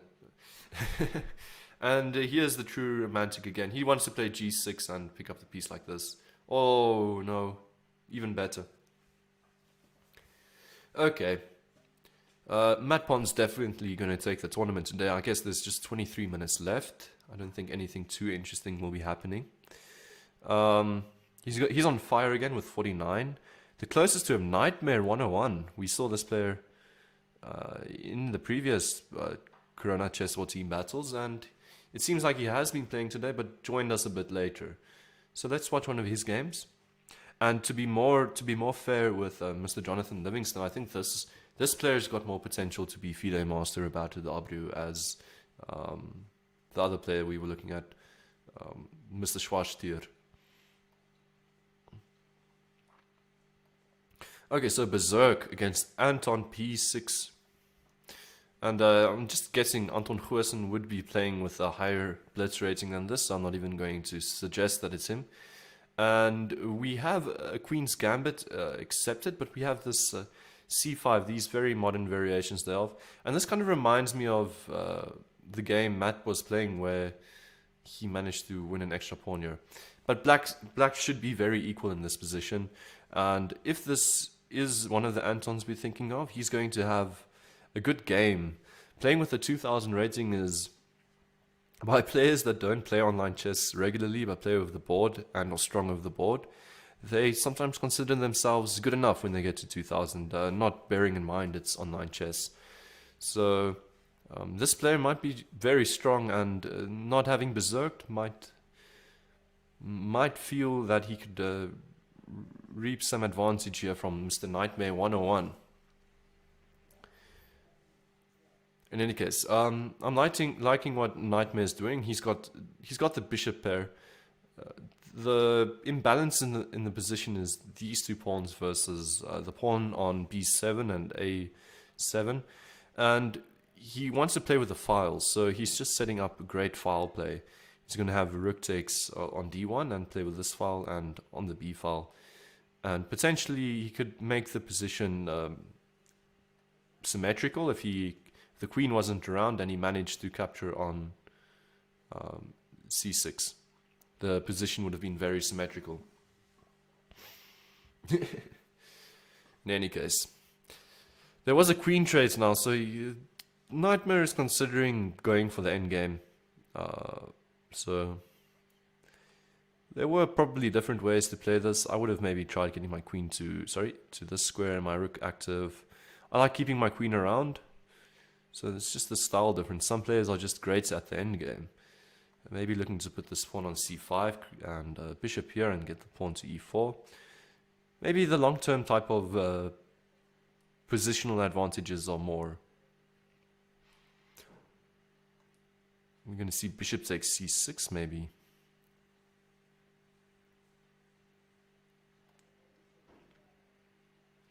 Anyways, we have c5 and what other type of progression will we see? Bishop takes c6 and after rook b6, right, we have the potential of, oh, we're definitely going to see a trade here and rook back.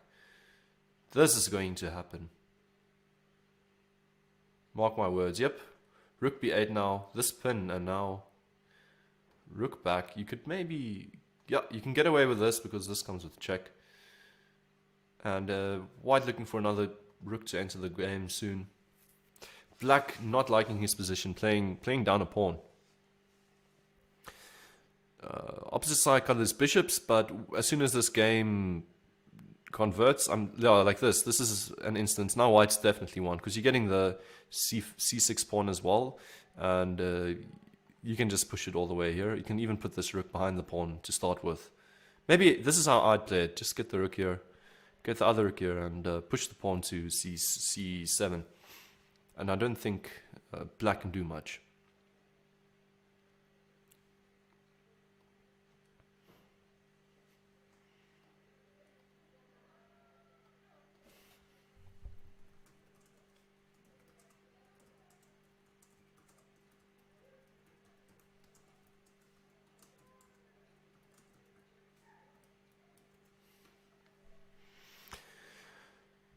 Okay, so I'm not going for my tactic. I'll hold on to this pawn, but he's gonna convert this game into an endgame where maybe he plays with an outside a pawn.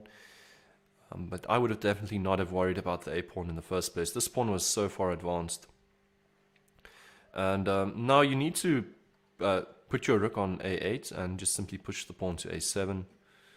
Okay, I don't buy this completely. The good news is that if anyone's playing for a win, it's definitely white here, but black should be able to hold a draw. Yeah, this is just a draw, but white has got potential to win. So he's just playing for two results, as they say. And by the way, I'm very in the beginning I didn't know what people were saying when they spoke about playing for two results. So a lot of chess players, they've got a style of play, and this is kind of the modern grandmaster style of play, where where you play very risk-free chess, where you know the worst that can happen is that the position is just equal, or if the best thing happens, it should you're the only one standing a chance to win. A more romantic way of playing would be to say that you're playing for two results, that either you're going to crush your opponent, or because it's so double-edged, your opponent will be crushing you. And it's this type of style we don't see so often. Jonathan Livingston, are you playing?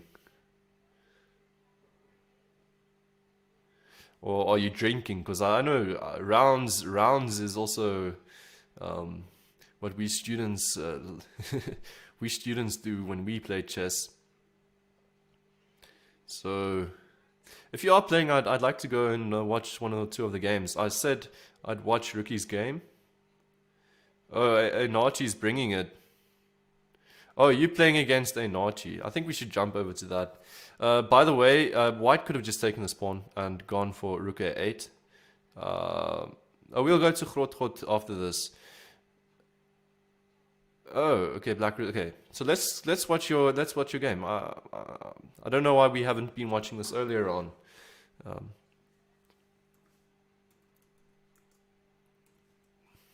Okay, let's see what's up in your game. Playing against aNaartjie, you say? Oh my!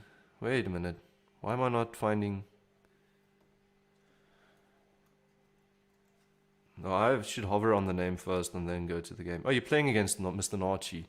And he's berserked you. This is fun. Okay. let's see how you got here. So you play the Scandinavian, and queen d6 is your line. And there's nothing wrong with this line. a6 is preventing the bishop from entering, but aNaartjie is playing very aggressively.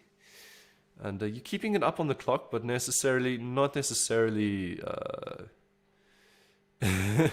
Jonathan Livingston, just relax. It's not humiliating. I mean, he's 1,000 points higher rated than you. This is a learning opportunity for everyone. Okay, maybe knight takes. What was Matt's idea? If you went knight takes, pawn takes, queen takes, the pawn on b7 would have been hanging. So it's not really a pawn sacrifice. So Livingston going for this. And a very equal position. But Grothgott has been playing good, so maybe let's not commentate live on his game, because I think this might throw him as he is playing. I remember playing. I'll just keep to a story while the game continues, and not speak about the game necessarily, because we don't want to freak anyone out. Because I remember playing a game a while ago. I think it was my first time appearing on a stream while I was playing. Just relax, man. So I remember also the stream was playing off like live while I was playing my game. So moments after making my move, the commentators would be saying stuff, and it was just like the most surreal thing ever. So it just kept going through my head, and I couldn't really make moves and concentrate at the same time.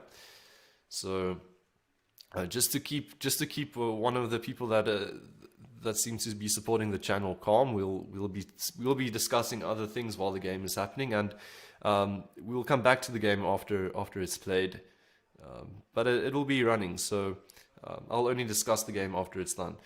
For the time being, though, I find it interesting that Clarence is still online, but not in the game. He joins in the last 20 minutes and plays, and this time it doesn't seem like he joined at all. Or I might just be having the worst of luck every time I check on his account. That he plays games, and then every time I go onto the game, he's not playing. And wasn't easy as in the game. Oh, that's interesting. So obviously there's another tournament happening at the moment. It's called I think the Western Province Tournament, and wasn't easy as obviously playing this tournament. Okay, so let's go to the analysis board here. Well done to Grothgott. I don't know if I've played a game against you. Not yet. I've played a game against Matt Pon. So this game was actually very cool. I like Black's ideas just to go for queen side, and up till this point, it was actually very good. Maybe just recapturing the knight is sometimes important to keep onto material, but this is obviously just the nerves speaking, and at this point the king was trapped. So it was a short game, but there were some nice moments and interesting opening choice.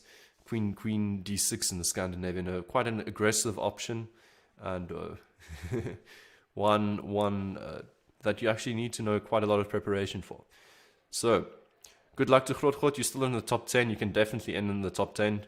You should be going for it. 11 minutes to go. For now, let's keep to Nightmare, who's a rising star on 48 points. We know the aNaartjie might just run away with the tournament again, but if there's anyone that could stand a chance to maybe take that first place from him, it's his teammate, Mr. Nightmare 101.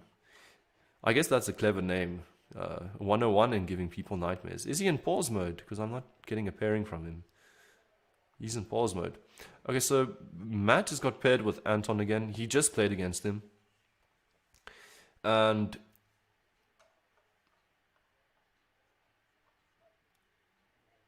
no, we were looking at how Nightmare played against Anton, and Anton played well, I guess, until the end game, kind of.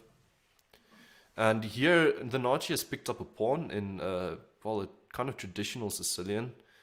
Nothing special, and he's going to pick up another pawn if he really wanted to. He could have gone for another pawn, but he's just going to transition into the endgame, where he feels that the imbalances are going to favor him. White has got two sets of pawns, and in a sense, Black is going to have an extra passed pawn here This great diagonal for the bishop to play with.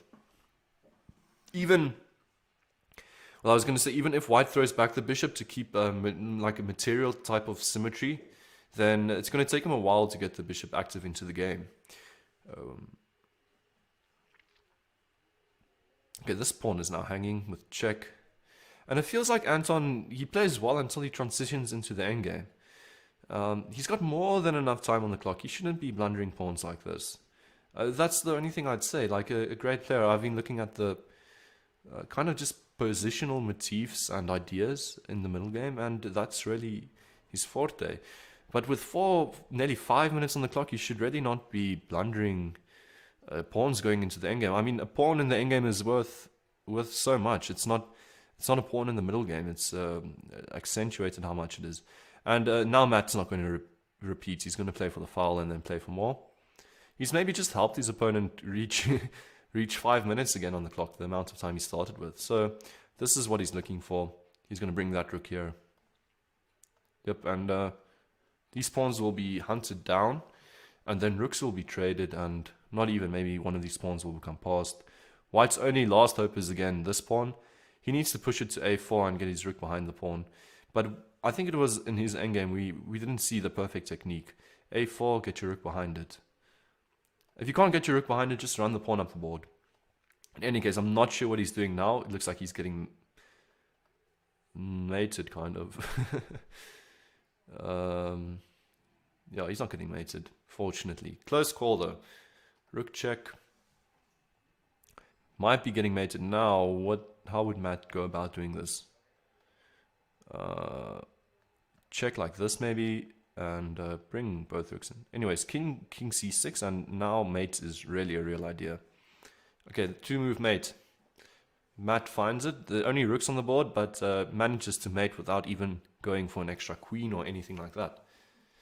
Okay, so 8 minutes to go. I'm not sure if I should do what I did last time, because it seems like Gauteng North is kind of running away with it. And definitely Western Cape not bringing their A team, because I think last time they played, within the 2 hours, they were managing to get to 800 points. And this time we see them only like reaching a small 230 points. Good though, because they're not getting kicked out. If this was one of those tournaments where you could get kicked out, they're not getting kicked out of the top 5, maybe. I don't know what the policy would be for something like that.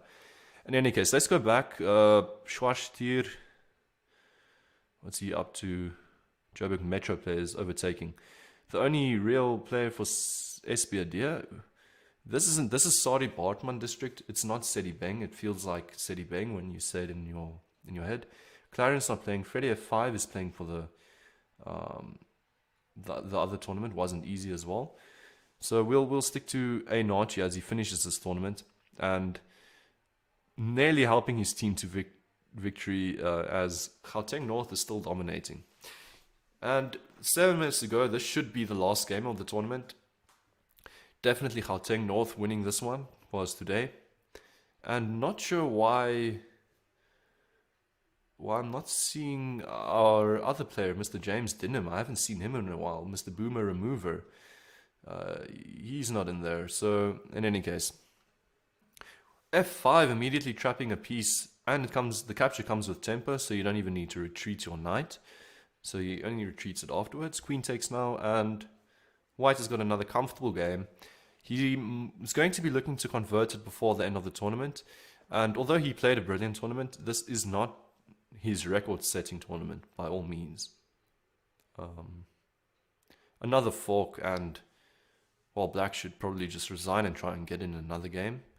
Unless the tactic is to make sure that Esbjerg does better than Joburg Metro, in which case he might just hang around till the tournament's over.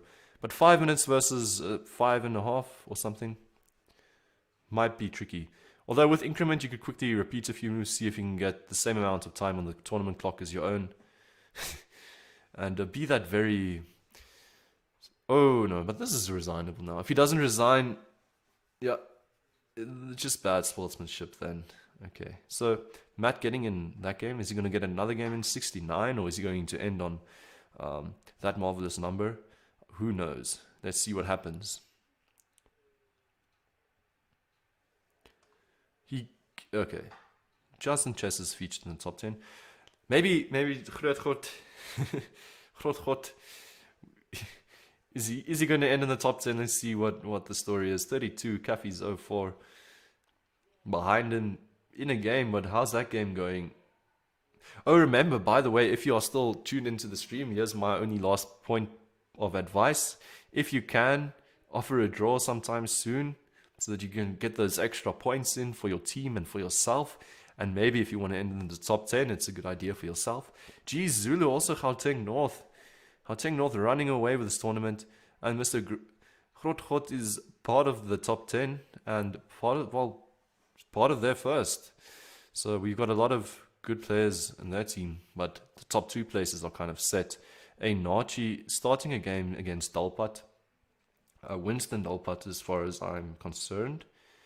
And he won't be finishing the game, so I think we can go through. And plays chess, the Helpmakar player, on 20th place. Great players. You just remember this great start. We were looking at the performance, taking down Boomer Remover. That was the highest feat, I think, for this player. And South African Chicken also in the house. It seems like after all the complaints about not finding a team, managed to play a few games for Gauteng North. Wanted to play for Limpopo, but decided to play for Gauteng North, playing against Grootman 20.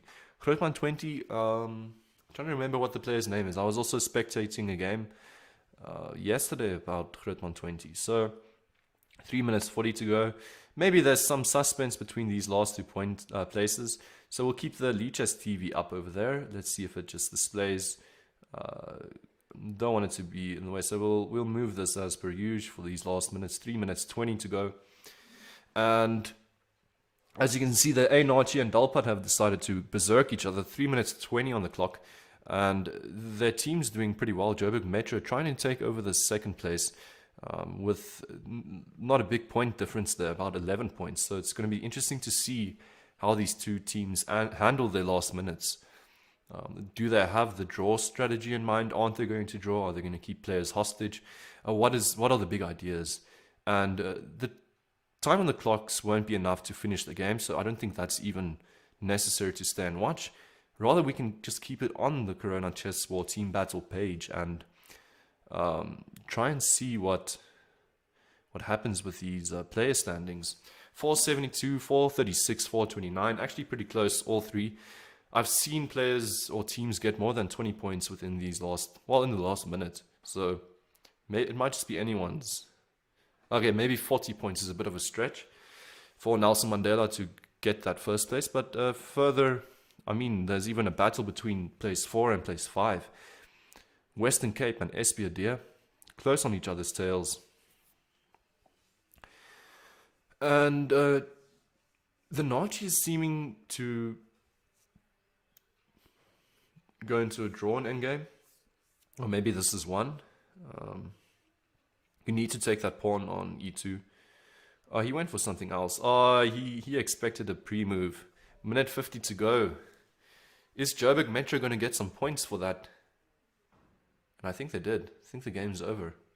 I'm not seeing any other moves. Is he going to wait out his time or... No, that seems like aNaartjie got those points because he was on 69 and I was making that stupid joke about the number. But in any case, he's got 74. So Dalpat playing for which region? Not sure if that was a good strategy. Allowing Joburg Metro to get 5 points there in the end, but Nelson Mandela keeping up with it. Dalpat, I'm now very curious what region he was playing for. I'm pretty sure it's Western Cape, but could be mistaken. Dalpat is over here. Nelson Mandela. Oh no, helping the opposite team over there. I think he should be one of the top performers for them.